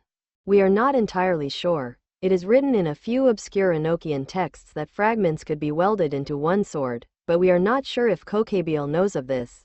We suspect that he might distribute the fragments among his followers for some other plot that we do not know about. Michael said as I contemplated what he told me. What do you think of this? I asked God. My son Kokabiel is a warmonger, who would not be happy with anything short of another great war. Be wary of him. Thanks God. Alright, do we know of where Kokabiel might be hiding? I asked the group. Yes, we have tracked him down to Japan. Kuo specifically, Gabriel said. Why would he go to my hometown? We have reason to believe the lives of devils are at risk, especially with Kokabiel being there. Michael said, and this concerns me how? Devils are our mortal enemies. There may be important devils living there. If they are killed, there will be retaliation for their deaths, which would inevitably lead to another war. God told me. I see, makes sense. All right then, the reason you called me here is because you want me to deal with him because I know the area. I asked the group. Everyone raised their eyebrows and then Gabriel spoke up. That's actually not the reason, Messiah. You are being assigned to this to get you combat experience. Adding on to what Gabriel said, everyone here has had combat experience, except you. We feel that you should have real-world experience. The smiting we've been doing is nothing compared to the chaos of battle. Michael chimed in. So you want me to do battle? Alright then. Okay, so you want me to have battle experience so I can lead heaven's armies? Alright, sounds fine. I said with a sigh. You aren't scared? Gabriel asked. I am, but I know God is with me, I said with a smile. Of course I'm with you. Thanks God, that's reassuring. So, who is coming with me? I asked. Gabriel, go along with the Messiah. There are already 2 of our forces in Japan. They are waiting for you and will be directly under your command, Emmanuel. Michael said as I glanced over at Gabriel, who smiled in return. Great, when shall we leave? I asked Michael, standing up. Tomorrow. Gabriel and I descended to Earth around noon, Japan time. We landed on the outskirts of Kuo to allow us time to hide our auras from any possible devils or fallen angels that might be hostile to our presence here. I personally didn't understand why we needed to, as I could smite anything that tried to harm us. Gabriel mentioned about keeping our profile down, so that is why we landed outside of Kuo. It feels so good to be back here. During the last 6 months, I've been all around the world, but not Kuo, so this is a homecoming for me. Gabriel is walking right behind me as we entered town. We are wearing quite normal attire as we are walking to the address that Michael gave us. I'm wearing a clean version of the Kuo Academy uniform, while Gabriel is wearing a flowing white dress with sandals. Everyone is staring at us, or more specifically Gabriel, as we made our way through the city streets to the address where 2 of our forces are at. The address is an apartment complex close to my house, and the room where our people are is on the 2nd floor. Before we knew it, we arrived at the door of the apartment. I knocked on the door. A young woman with blue hair wearing a white cloak opened the door. Lady Gabriel, Lord Emmanuel, the woman spouted out as she quickly bowed. I raised my hand as another woman came into view. This is a woman with light brown hair and ponytails. Her face looks vaguely familiar. Where have I seen it before? Gabriel and I walked into the apartment, shutting the door behind us as we went in. Nice place, a bit small, but it will do. Hello there. What did you 2 find? Gabriel asked as the brown-haired girl looked at me intently. Have I seen you somewhere? She asked me as she rubbed her forehead. I don't believe so. What is your name? I asked her. Irina Shidu. Shidu, wait, I know that name. There was someone I knew during my childhood with that name, but I'm pretty sure it was a boy, unless it wasn't and that person was a girl. Messiah, she probably can't remember you due to the memory wiping spell Brother Michael used. Gabriel whispered in my ear as Irina stared at me. Sorry, I don't believe we've met. I lied to her. An angel lying, funny. I normally fall out of heaven for lying, but I can't since I'm the Messiah. She nodded as she held her head in pain for some reason. Is she okay? When I remember you, their head starts to hurt as a reason of the spell. Gabriel added in my ear. Well, now that that is settled, let's get down to business. So, what did you 2 find? Gabriel said, reiterating my point. We've found the base that we believe that Kokabiel is operating out of. The blue-haired woman said. Very good, miss, I said as the woman looked at me blankly. She doesn't understand me, I assume. What is your name? I asked her directly. Zenobia. She said blankly. No last name? No last name? I asked. I do not have a last name, she said. All right then, let's leave it at that. So you haven't confirmed Kokabiel's presence? Gabriel asked. No, but we have confirmed the presence of Valpierre Galilei, Irina said as I saw Gabriel's face twist with rage. Valpierre Galilei. I was told he was the head of the Holy Sword Project, which was deemed a failure and inhumane. Valpierre was banished as a result of the project and joined the fallen angels. This cannot be a coincidence that he is here. He must be working with Kokabiel. Gabriel stated. Have the devils or the fallen angels in town detected your presence? I asked. No, they haven't, Irina said with a smile. A thought then crossed my mind. Will our presence here be seen as an act of aggression? I asked Gabriel. Maybe. The 2 devil heiresses here might perceive that, but they also may not. Gabriel told me. Should we inform them of our presence? It may prevent any misunderstandings, and can prevent any devils from being caught in the crossfire when we battle with Kokabiel. I said, not really caring if any devils are caught in the crossfire. It is just better for us to tell them as a warning sign, and if they do die, we did warn them and their deaths are not our fault. Good idea. You are really thinking like a leader would, Gabriel said with a smile to me. Are you seriously considering telling the devils of our intentions? What if they are allied with Kokabiel's group? Zenobia asked us. Good point, but highly unlikely. Kokabiel doesn't seem like the type that would ally with devils. We will tell them to prevent any hostilities with us when they inevitably find out we are in their territory. I said, but, Zenobia started to say, that's the end. I said as staring at her, where are these two devil heiresses? I asked Gabriel. You know of them, they were your seniors at Kuo Academy. Really? That is interesting. Who are they? I asked Gabriel. Rias Gremory and Sona Shitori, whose real name is Sona Citri. These are the two devil heiresses of this territory. I checked down at my wristwatch. 1:13 p.m. Let's go to school and confront them. Alright, let's go. Zenobia and Irina, come with me. I walked down the street with Zenobia and Irina following closely behind me. They are still in their cloaks that have their battle weapons underneath. I tried to convince them to leave their weapons behind, as being armed might be seen as threatening. They refused and I respected their decision. We stopped at a crosswalk and I looked at Zenovia's face, which looked troubled. Zenobia, is something the matter? I asked her as she looked at my face. Lord Emmanuel, is this your first time in Japan? She asked me. No, I lived here before I became an angel, I said as her eyes widened considerably. How did you become an angel? She screamed at me. I was taken a bit off guard but then thought of my answer. Michael gave me a second chance at life.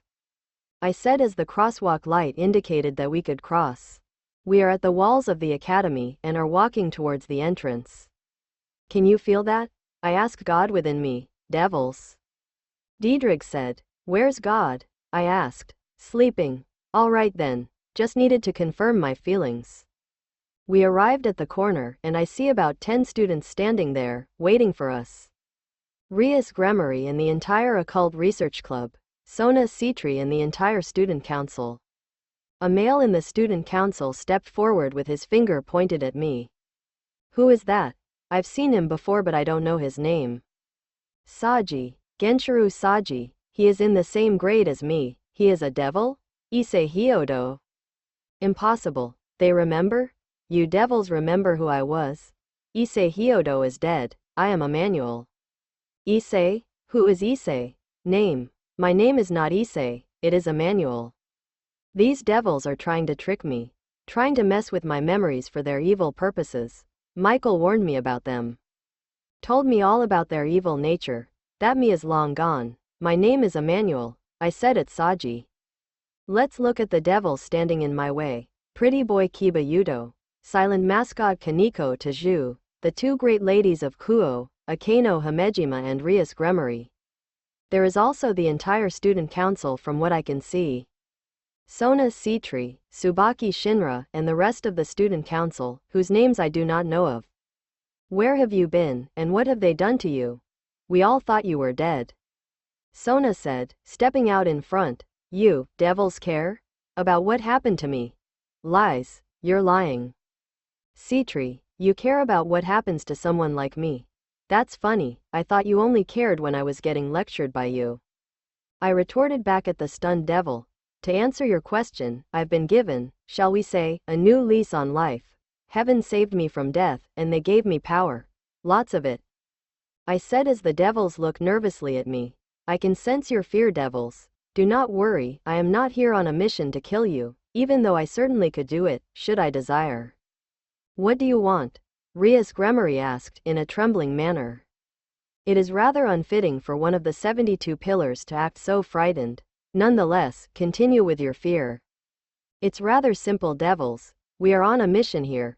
We would like you to stay out of the way, lest the mission spiral out of control. We don't want any innocents to perish in the ensuing chaos. I said as Sona and Rias looked at each other. It's our territory, and we will. Rias started before I cut her off. Yes, it is your territory. But the entire world is God's, and we will travel around, doing God's will. Of course you're doing my work. Yep, I know God. I said as I took out a vial from my right pocket. You know what this is, right? I said, showing them the vial of holy water I had in my pocket. They grimaced as I held it up in front of my body. Holy water. Critically damaging to devils. Don't worry, we won't use it unless you get in our way. Now, heed my warning, or face the consequences, I said, turning away from the devils that infest the place I once called school. Okay, this is the plan. We get Gabriel from the apartment, and then we will go to the base that we believe Kokabiel is operating in. I said to the two swords women in front of me. Yes, Lord Emmanuel. So, does everyone remember the plan? I asked as we walked to Kokabiel's base on foot. We are in a rather empty part of town, the industrial part. Here, it's mostly just warehouses or vacant buildings. This is great for us as the possibility of human causalities are slim, compared to if his base was in a densely populated part of town. Yes, Emmanuel. The rest of you search the base for Kokabiel, while I maintain a barrier around the around. Gabriel said. Good, she remembers. Do either of you have any questions? I asked Zenobia and Irina. No, Lord Emmanuel, they shouted in unison. Good, everything is going according to plan. We continued walking for a few more minutes, just to make sure the area was clear. The area was mostly clear, except for a few stragglers. Gabriel casted a spell that inserted memories into the few remaining humans in the area. The memories were fake memories of them needed to be at other places now, so the humans left the area. About a dozen dazed humans walked right past us without looking at us. Gabriel then casted a barrier upon the area. Maintain this barrier at all costs. I said to Gabriel, who nodded. I then stared at Zenobia and Irina, who are in their black battlesuits. Ready? I asked them before we are going to walk into battle. Of course. Zenobia said. I know God irritect me. Irina said. You don't know the half of it. God indeed is watching. Let's go. I said, walking into the industrial area. We walked past empty buildings upon empty building. Good, the spell worked extremely well. Well, we came upon the hideout we believed to be Kokabiel's. It was the last warehouse in the row that we see, and the largest one. I can feel numerous energy signatures within the building. All but one are human. The one non-human one is very powerful. His or her aura rivals that of Gabriel and other seraphs, with the exception of Michael. Stay back. Engage anyone you see, except Kokabiel. I will deal with him myself. I said to Irina and Zenobia, who nodded. They moved back and readied their swords as I looked at the massive door of the warehouse where he is in. God, do you have any special requests for Kokabiel? I asked God silently. Make my son feel fear. He was always boastful when he had the upper hand, but when he is losing, he becomes angry and then a coward. God said, all right, I have the perfect idea. A dominant display of power should do it.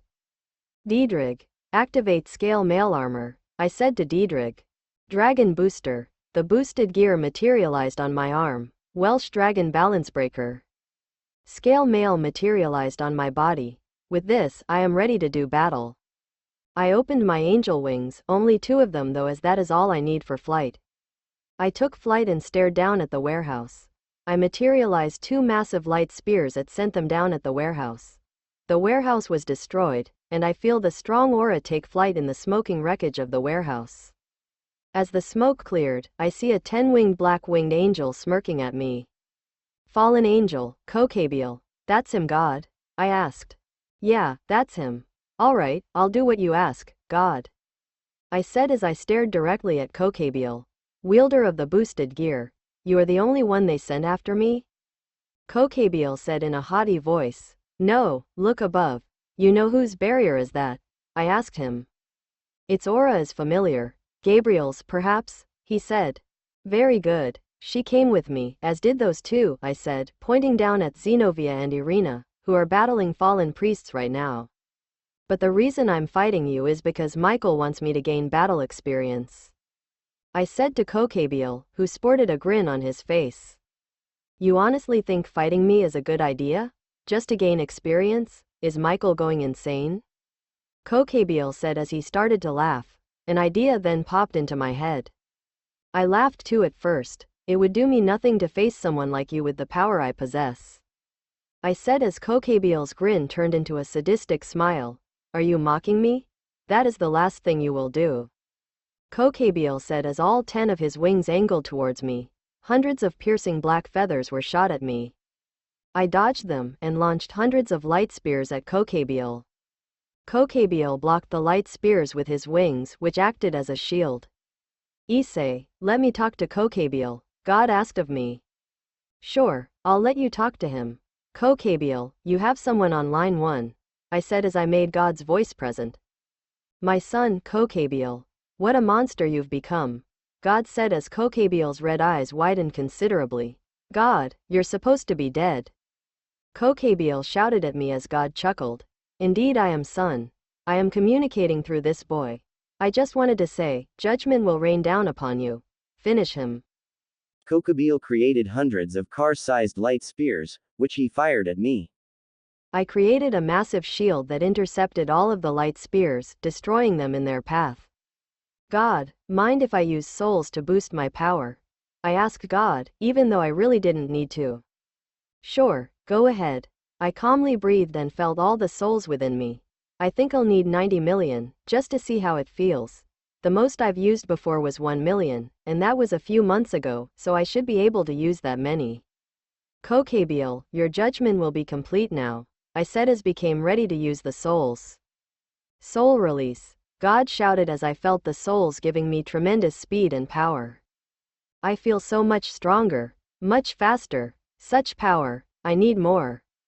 Diedrich, boost me up, boost, boost, boost, boost, boost, boost, so much power. Purgatory Welsh Dragon over Booster, ah, power. I stared at Kokabiel, who is staring at me in shock. Master of Souls, you're the king of Purgatory, he said. Yes I am. I rushed at him at speeds I never knew were possible. I reached him before he registered what happened and punched him in the stomach with my armored right hand. Kokabiel went flying, breaking the sound barrier as he made a crater in the ground where he landed. I followed him down to the ground and reached him as he tried to get back to his feet. Judgment time, smite, I shouted as I put my right hand on his hand, gripping him by the face. I felt all the negative energy residing within him, all the hate and vengeance within. All the memories of his crimes rushed into my body. All the people he's killed. He is going to die now. I unleashed my power into his body, causing his entire body to burn up in holy fire. His body disintegrated into ashes as I absorbed his soul. All this power. It is too much. I feel dizzy. I feel myself lying on a wet, somewhat soft surface. I opened my eyes and see the faint purple sky. So I'm back in Purgatory. I got back to my feet and looked around. It looks exactly like where I first came in. God, I'd like my body back. I shouted at the sky. God, you there? I asked him. Damn it, I know you can hear me. ISSEI, God's voice resounded out loud. God, let me out of here and back into my body, I said. I'm afraid that cannot be done. Why not? You've done your task, and for that I thank you. I'm sorry, this was the only way. God, what are you talking about? I shouted at the sky. No answer from him. God, what are you doing? I shouted again at the sky. A high-pitched scream then hit my eyes. Arg! I collapsed to the ground, covering my ears from the screech, which subsided. I then heard static and images flashed in my mind. What is going on? I see them. Gabriel, Michael, Raphael, Uriel, and me. Why are we dressed in armor? My body is talking. What am I saying? Gates of hell. I heard Michael say between the static noise, the armies. Gabriel said, causality, projections. Raphael said, retaliation, warfare. Uriel said, Apo, say, or should I say, God said, ah, that high-pitched screaming noise. I covered my ears and ran as fast as I could. Cain, somebody, help me. I said, running at Cain's place in the mountains. That high-pitched screech is getting louder. I got to my knees as the noise overpowered me. I covered my ears and looked up. Angels, 2 of them, emotionless white-winged angels with helmets on their heads. I see both of them cocking their hands back to throw the spears. They threw the spears at me. Is this the end for me? Huh, I'm not dead? I opened my eyes and saw him, Cain. He blocked the light spears with a silver shield. ISSEI, stay back, he said as he held out his right palm at the angels. Omnipotentis Dei potestatem invoco, omnipotentis Dei potestatem invoco, aboro te ut, angelum omnium obsequendum, domini expuit, diem adempirmus veritas, ego principio tibi ut redent. Cain chanted in Latin as the angels disappeared in a violent flash of white light. I know that spell. Michael told me about it during my studies, and told me that it could be used to ward off fallen angels and apparently regular angels too. They'll be back, and in greater numbers, looking for you. We need to leave, Cain said as he dropped the shield and started sprinting into the forest towards the direction of his house. Damn it, wait for me. I ran after him and caught up with him as he made it to his cave. Help me move this boulder in front of the opening, Cain said as we pushed the boulder in front of the opening as we went into the cave. Cain walked into the cave, sitting down in the darkness Whitley in. He took a pair of sticks and started to rub them together, trying to start a fire. Let me try something, to see if I still have my powers. I held out my left palm, and tried to make a fireball. It worked, and now the cave is illuminated. Well, nice to meet you again, ISSEI, Cain said, as he saw the fireball. I need help. God has taken over my body, and I think he is going to start a war among the three factions. You finally realized that he wants the apocalypse? Took you long enough, Cain said with a chuckle. Hey, this is serious. You honestly don't know. God never wanted to help you. He was conspiring against you from the very beginning. He didn't want you to become stronger, he just needed your body to become stronger so he could take it over when the time was right, Cain said, shaking his head at me. God betrayed me? Wait, what? All this time? I asked Cain. Damn it, God, I trusted you. You foolish, arrogant boy. Do you think God, the creator of the entire universe, really wants you to run his kingdom when he himself could be running it? Cain said to me. Damn, his words are like daggers cutting into my soul. Then why did I do all those awful things? Was it Lucifer's influence on my mind that caused me to murder all of those people? I shouted at Cain, who simply looked at me with cold, soulless eyes. Lucifer. No, Lucifer has nothing to do with that. It was all God. Killing transforms you see, into a monster. You changed from ISSEI to the thing he wanted you to be, Emmanuel. Cain finished. If I was what he wanted me to be, why did he take over my body? I asked Cain, who looks puzzled. That I'm not sure about. Maybe he saw an opportunity to seize control of your body. You are the perfect storm for him. The wielder of the boosted gear Longinus, a 1 in 6 billion stroke of luck in you. Maybe he didn't want to start all over from another body. Besides, your power levels are amazing. How many souls did you use? Cain asked. 90 million souls, I said as Cain put his hand on his face, a facepalm. That makes sense now. Your body, no matter how reinforced by Michael or anyone else, isn't capable of withstanding that much power. God's vessel is deteriorating. Cain said.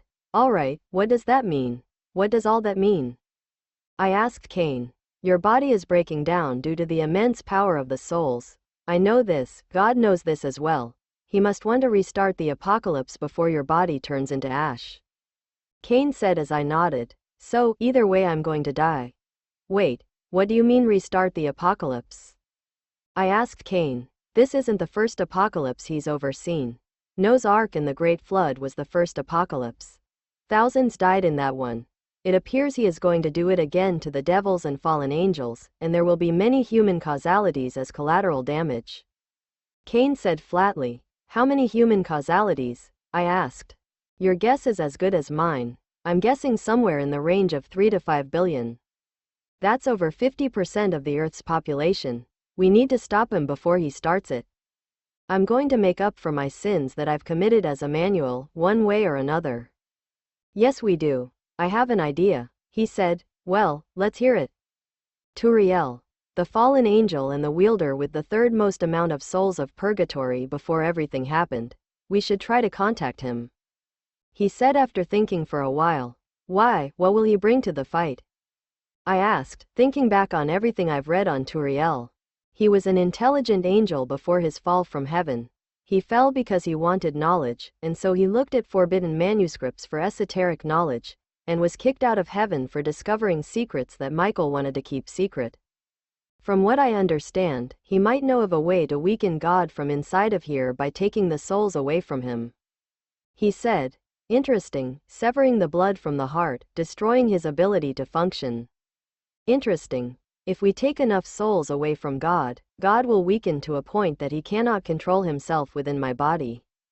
I said as Cain nodded. Alright, where is Turiel? I asked Cain. He must be in the Palace of Stars. It is the fortress he created in his territory.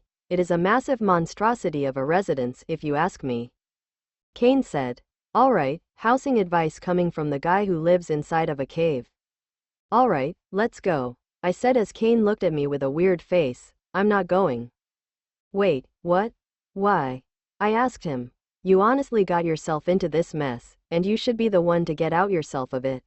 Also, the route from here to the Palace of Stars is very dangerous. There are many dragons, Kyuubi, and vampires in the path. If I was to go there, I might die. Alright, so a very dangerous path and you are letting me go alone? Geez, thanks. Sigh. Alright, I don't have time to lose, so I will just go without him. Alright, just tell me how to get there. Ah, the footpath looks very long from the sky. I am following the route to the Palace of Stars from the sky. I still have some of my abilities that I learned from heaven, including the power of creation. I created a Pegasus that I am currently riding on. I've been flying for a few hours now in the northeast direction, which is a much shorter time in the human world. I've been getting images flashing in my head about God inside my body and what is happening on the outside. They are still mobilizing from what I see and hear in between all the static I get. Any and all cherubim that were on earth have been recalled to heaven to be given battlefield assignments. The Ophanim are still in the process of being recalled to heaven, with only a third being currently present in heaven. The entire Eastern Orthodox Church has mobilized all of their priests and swordspeople, while the Roman Catholic Church has mobilized just over a half of their members. All of the other religious pantheons have been carefully watching the mobilization of heaven's forces with a careful eye from what I can see. It is a tense situation to say the least.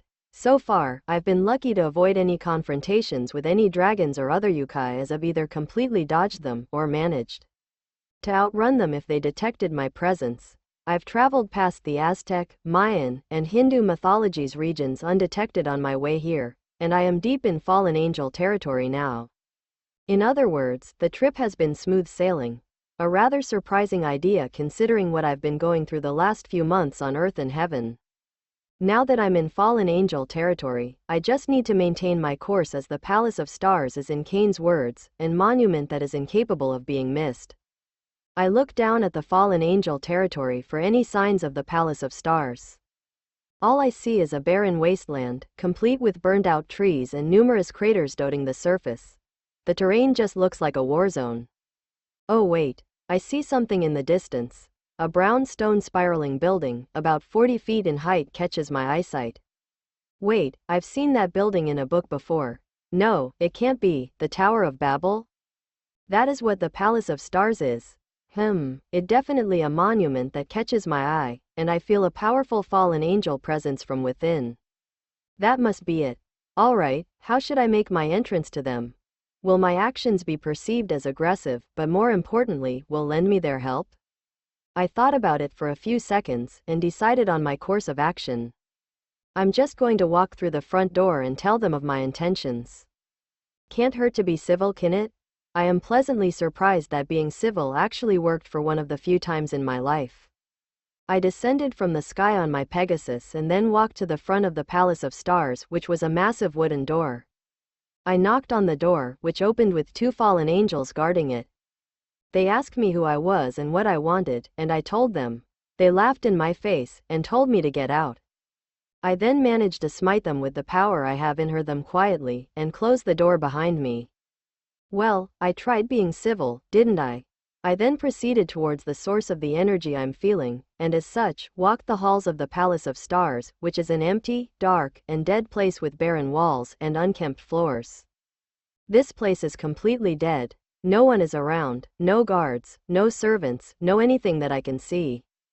I can't feel any energy signatures either, so if they are suppressing them, they are very good at either. This can't be right. A place like this should be more heavily guarded, or at the very least, have servants running around the place. I'm probably walking into a trap, but Turiel seems to be the only person I can turn to for help. God must not start the apocalypse, and I will stop that at all costs. I've been getting steadily closer to the source of the energy, and the walls around me are changing. Gone are the barren, painting less walls, and here are the walls with portraits of fallen angels. All of the fallen angels are some that I've seen in the various manuscripts I read in heaven. Gadriel, Chazakiel, Asbiel, and Yakum were only some of the numerous portraits I see hanging on the walls. All of these fallen angels were powerful 8 to 12 winged fallen angels. All of them were fallen angels leaders. I'm right in front of the source of the energy, which I assume is the throne room. There is a giant marble door in front of me. Alright, here goes nothing. I opened the door, and sure enough, I see a throne staring at me from across the room. Light is coming in front the massive windows, illuminating the smirking face sitting on the throne. Turiel. His pale white face, pitch white eyes, and flowing black hair is something that is forever etched into my mind as I looked at his pictures in the manuscripts. His gaudy way of dressing, a purple robe with a golden crown, was also shown in the manuscripts. I walked in and he looked amused as he waved his hand, causing the door behind him to slam shut. King of Purgatory, I've been waiting for you, he said in a Cockney accent. I'm sure you know why I'm here. I asked him. Ah yes, the million-dollar question. I'm very well aware of why are you in my presence. You've allowed God to take over your body, and therefore attempt to restart the apocalypse. I'm informed what goes on in the outer realm, thank you very much. He said in an arrogant voice. Why are the fallen angels of meat so far are all arrogant pricks? Well, you know why I am here then. Will you help me against God? I asked. Sure. Wait, what? I truly thought I would have to threaten him to get him to help me, but no, he just helps me? What's the catch? Sure. No strings attached? I asked as I laughed. No strings. The reason I'm helping you is actually rather simple. As amused as I am with the apocalypse about to start, the apocalypse happening is actually bad for me.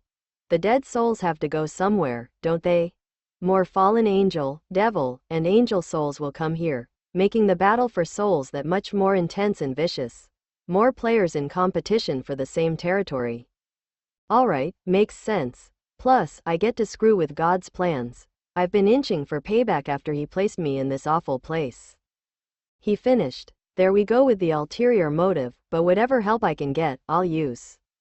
Alright, so my idea to weaken God is to steal the souls from him. Cain says you might know a way to do that. I said as he laughed. Cain said that. I'm flattered, but yes, there is a way to weaken God from inside of here. Well, what is it? You need to go to the Axis Mundi, what that is right. He said as I thought of that name. Yes, it is the place inside Purgatory. The place where souls of the dead are said to be ferried into Purgatory. It is essentially the highway of souls to Purgatory. Its physical form is said to be a floating white portal in the middle of the Nahima desert. Yeah, what it is the gateway for souls to get in here, I said as he wagged his finger. That isn't the only purpose. You see, the Axis Mundi can also act as a controlling portal for the body that Purgatory resides in. Impossible. You can take over control of my body by going into that portal? Then why haven't you or anyone else taken control of my body by going into the portal? I said as he rolled his white eyes. Foolish boy, if it were that simple, I would have done that a long time ago. You see, back when God and Lucifer roamed this place, there was an unspoken rule that existed among all the factions. If you try to take over the body of the wielder, which back then was Metatron's, your entire faction will be destroyed by one of the two largest factions, God's or Lucifer's. It is a policy of mutually assured destruction. That is why neither God nor Lucifer made his move on the body. And I can't do anything because God is too powerful for me to overpower for control of the body. He said, finishing his long statement. Alright, if you can't overpower God, what makes you think I can at this state? I asked him. You will get help once you are there if you read this chant. he said, scribbling something on a card that he took out of his robe. He threw the card at me, which I caught in my right hand. I took a look at the card and the words written on it, Enochian. The words are written in Enochian. I read the chant in my head to figure out its meaning. A smile formed on my face as I understood the meaning of the chant. We must free Lucifer to stop God. I stared up at Turiel, who looks amused at me. So, we are going to free Lucifer to stop God? I asked him. You have a problem with that? He smirked. No, alright, I'm leaving to stop God. Can I have help from you? I asked him. I thought you'd never ask, he said, snapping his fingers. With that, I heard the sounds of boots hitting the ground. I spun around and saw them. Black masked, heavily armed beings behind me, and I turned back to see them standing in front of Turiel's throne as well. Each one that I saw was armed with a spear, long sword, or crossbow. I look back at Turiel, who is smirking at me. What? A man can't have his private security.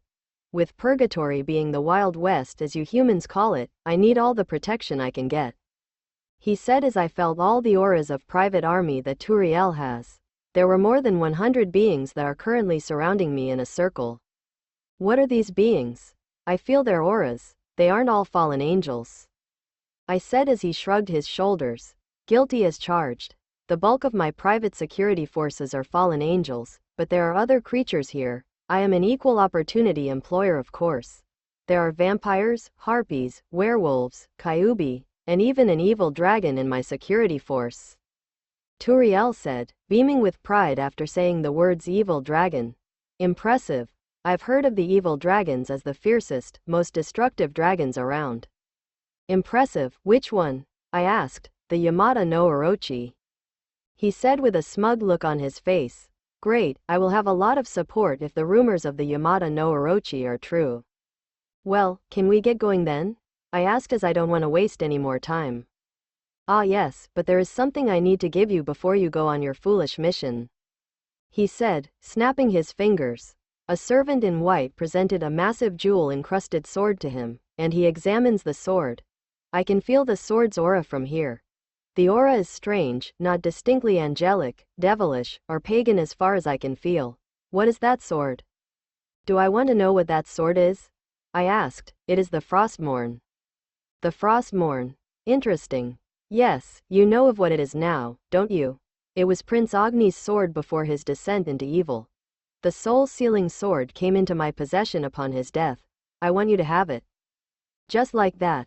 Ha, you think poorly of me. The reason why I'm giving it to you is because I need you to succeed in your mission of freeing Lucifer.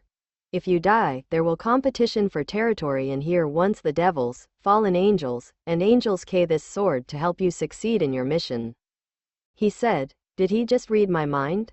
Alright, so once we get there, what do I do? I asked him. You purge the sword into the portal and speak the chant. That should work, from what I've gathered. But I could be wrong, but that is highly unlikely that someone like me would be wrong about anything, he said smugly. Arg, now I know why Michael hates Turiel with a passion. Alright, shall we get going? We mounted dozens of griffins and set off for the Axis Mundi.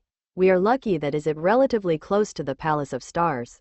We are currently over the Nahima Desert, and should be there in a few minutes. I am in the lead griffin, Turiel's secondary griffin named Babylon. This griffin is a heavily armored, crimson-red griffin with spikes protruding from the armor.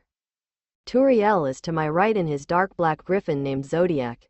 His griffin is just as heavily armored as mine, and he is staring at me with a creepy smile. Behind us, there are his foot soldiers, each riding a plain brown griffin. Those that are flying around us are harpies and the evil dragon in its true form. Arg, the visions are coming back into my head. A tunnel. God is leading standing in front of a tunnel. Michael, Gabriel, Raphael, and Uriel are standing right behind him. Each is in a massive suit of armor, looking sternly at God. God jumped into that tunnel and the seraphs followed. Wait, I've seen that tunnel before. The tunnel to hell. The devils don't know about that entrance to hell, neither do the fallen angels, but the angels do somehow. The tunnel is magically enchanted by pagans, so God and the others have to fly into there. When Michael showed me it, it took them 5 minutes to reach hell. Alright, the faster we finish this, the faster I will get my body back. Kaya. Go faster, Griffin, faster. The Griffin responded by charging forward as dramatically increased in speed. I gripped the reins as I surged forward from the pack. I turned back to see everyone struggling to catch up. ISSEI, it is over those hills. Get ready. The Axis Mundi will be in the middle of the Plains of Souls. I'm not sure who will be there, but God must be anticipating this, so expect heavy resistance. Turiel shouted in my direction. Alright, understood. I flew over the hills and saw it. The brightest white you can imagine. The white portal is just hovering over the ground. I descended in the Griffin and walked towards the portal. I could feel the souls of the damned crying out to me, begging me to save them. I am far away from the portal, but I can see it glowing brightly as the rest of my support landed. I readied Frostmourne as I looked at Turiel, who nodded back. He shouted to his troops, who roared back to us. I'm happy that they have my back. I walked towards the portal, and became startled as white lights were launched from the portal. Hundreds of them came from the portal. Souls, I feel them being as is, materializing in front of us. Metatron, Sariel, Regule. 3 seraphs of heaven materialized in front of us. You will not free Lucifer. Metatron uttered as Turiel came forward. Regule frowned as Turiel came to my side. I need to free him to prevent the apocalypse, I said, trying to get them peacefully leave so I won't have to kill them. You will not free Lucifer, that is our father's orders. Metatron said as I noticed a smirk appear on Turiel's face. Well, it appears there is no other recourse. Attack. Turiel shouted as Sariel launched a thunderbolt at me. I instinctively raised Frostmourne up and it absorbed the thunderbolt. I charged at Sariel, who I stabbed in the stomach before chopping off her head. It is a full-scale battle around me. Turiel is fighting Metatron in hand-to-hand combat, the Yamada number. Orochi is fighting Regule. The rest of the army is fighting the souls of heaven's forces, which are materializing around us. Sir ISSEI, we are here to assist you get to the portal, a voice said from behind me. I turned around with Frostmourne raised and saw a dozen of Turiel's fallen angels behind me. Great, let's go, I said, turning around and slicing the head off of an angel that was behind me. I charged back through the fight, killing anyone that was in my way by stabbing or decapitating them. Much blood was on my shirt as we made it within 100 meters of the portal. I feel familiar auras as I arrived near the portal. Rainier, Middled, Calawarner, Donaseek. The ones that me and Michael killed when we found Asia and freed. You killed us. Rainier shouted with anger in their voices. Time for revenge. You will feel the pain we felt. Calawarner shouted as they charged at me with light spears. I dodged Calawarner's stab and countered with a swing of my Frostmourne, causing her head to go flying. I turned around to see Mitlet killed by one of the fallen angels in my group, and Dohanseek battling another fallen angel. Rainier, I killed you because you deserve to die, I said, standing face to face with the fallen angel that was killed by my hand. You killed me. A human killed me, she shouted with fury as she chucked a light spear at me. I parried the light spear with Frostmourne and swung the blade for the final kill. I saw fear in her eyes as the blade arced, killing her by destroying her head. Alright, now that that is over, I have to unseal Lucifer. I rushed over the glowing white portal and readied Frostmourne. The fallen angels are covering me as I plunged the sword into the portal. A tremendous amount of energy was released, but I held firm and started chanting. O Morningstar, be free from the bounds of captivity. Please lend us to your strength, so that we may win this battle. Rise, O Morningstar. The portal became an eerie red as more power was emitted from the portal. I was almost pushed back as the energy came out. In an instant, I was forcefully dragged into the portal. What is happening to me? I am free-falling in a tunnel of pure light, and I can see the end. The end is a field, which I am about to crash into. I positioned myself as I hit the ground, rolling out of the impact that would have broken many of the bones in my body. I look around me and felt them. Lucifer, Leviathan, Asmodeus, Beelzebub. Their souls are circling my body, their immense energies suffocating the air around me. ISSEI, take our powers, it is the only way to stop him, Lucifer shouted as the orbs floated in front of me. I reached out and absorbed their souls, letting their power into my body. It is overflowing from my body as I let the wings out of my back to let out the excess overflow from them. The ground started to violently shake underneath me. An earthquake? Chasms appeared on the ground as I saw a beam of white light descend from the sky. When the light died, I saw a figure standing there. My body, God. He looks displeased at me. You don't learn, do you? This will be futile, the apocalypse will happen. He shouted at me. Do you know what you are doing?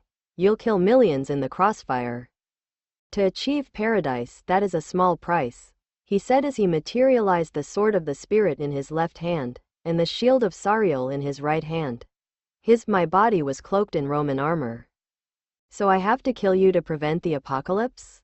I asked as I materialized my own weapons. I materialized King David's armor set and the spear of Longinus. If that is what needs to be done, it will be done. I will kill you, God. Kill me? I'd like to see you try, he said with a sneer on his face. I rushed at him, thrusting my spear of Longinus at him. He parried the spear with the shield of Sariel, a circular, bronze shield with angel wings on it. He thrusted the katana-shaped sword of the Spirit at me. I blocked it with King David's shield, countering with spear of Longinus. I swung the spear of Longinus, but God managed to duck underneath the swinging arc. I stared at him as we circled each other in this field. I entered, thrusting my spear at the center of his body. He dodged and then countered by slashing at my left side with his sword. My armor withstood the slashes, so I had loss. I got in closer to him, bashing him in the stomach with the shield, stunning him. He backed up, stunned as I swung my spear of Longinus at him. The spear barely hit his face, but it did, causing a small gash to appear on his left cheek. First blood. I smiled as he touched his face, drawing blood from the wound. He stared back at me, and I responded by flashing him another smile. Stop opposing me and embrace my plan for the world. Your plan is genocide. I'll do everything I can to stop it. Humans are going to die in the crossfire. How do you not care about that? I shouted as I thrust the spear at his left leg, causing him to lift it up. Bingo. I quickly maneuvered the spear to the right, knocking his foot out of position, sending him to the ground. I jumped up and descended for the final strike. I saw fear in his eyes before he rolled out from underneath me. The spear hit dirt as it hit where he was. I quickly pulled the spear out to parry his sword. He managed to get inside as swung my spear.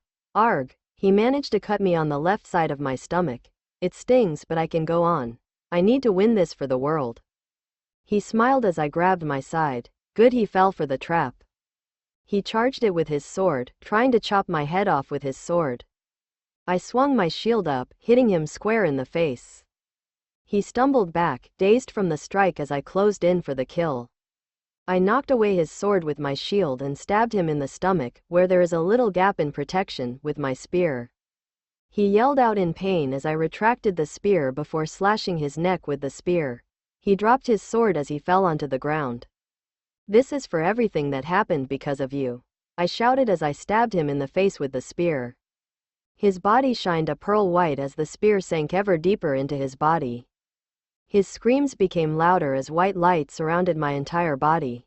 He's dead, he's finally dead. Ah, yes, it's me in my own body again. I stared at my hands. Yes, these are my hands and I am truly in my body. I stared at those around me. Gabriel, Michael, Raphael, and Uriel are staring back at me. Go back to heaven. I've changed my mind. The apocalypse will not happen, I said to them as I stared at the gate to hell, just in front of us. Phew. Made it just in time before the end of the world. But Father, Michael said to me before I cut him off, that's an order, go now. I said as all four of them teleported away. I stopped it. The apocalypse is over. No, it's not. God, how are you still alive?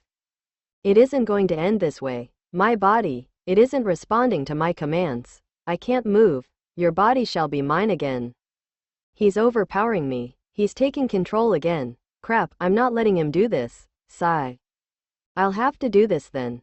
I focused in on the souls of Purgatory as I felt God's power taking over my body. I saw all of them, all 100 billion of them. I took a deep breath before I absorbed all of them. Power. Absolute power. God's influence was quickly reduced to nothing now that I have all of these souls in my body. You fool, you'll kill yourself and destroy this body. I'd rather die than let you use this body for the apocalypse. I shouted as I teleported myself into the middle of the Pacific Ocean. I looked down at the calm sea before plunging myself into the water. No, stop this at once. I ignored his screams in my head as I plunged myself further into the ocean. I soon touched the bottom of the seafloor, completely shrouded in darkness. I then looked at my right hand, which started to glow a bright white. I closed my eyes as I brought the hand closer to my chest. I let all the power in my body go to my hand as I am about to smite myself. The power of 100 billion souls for smiting will result in nothing being left. What are you doing? You'll kill us both. I'm going to let all of these spirits free from purgatory. You'll never rise again.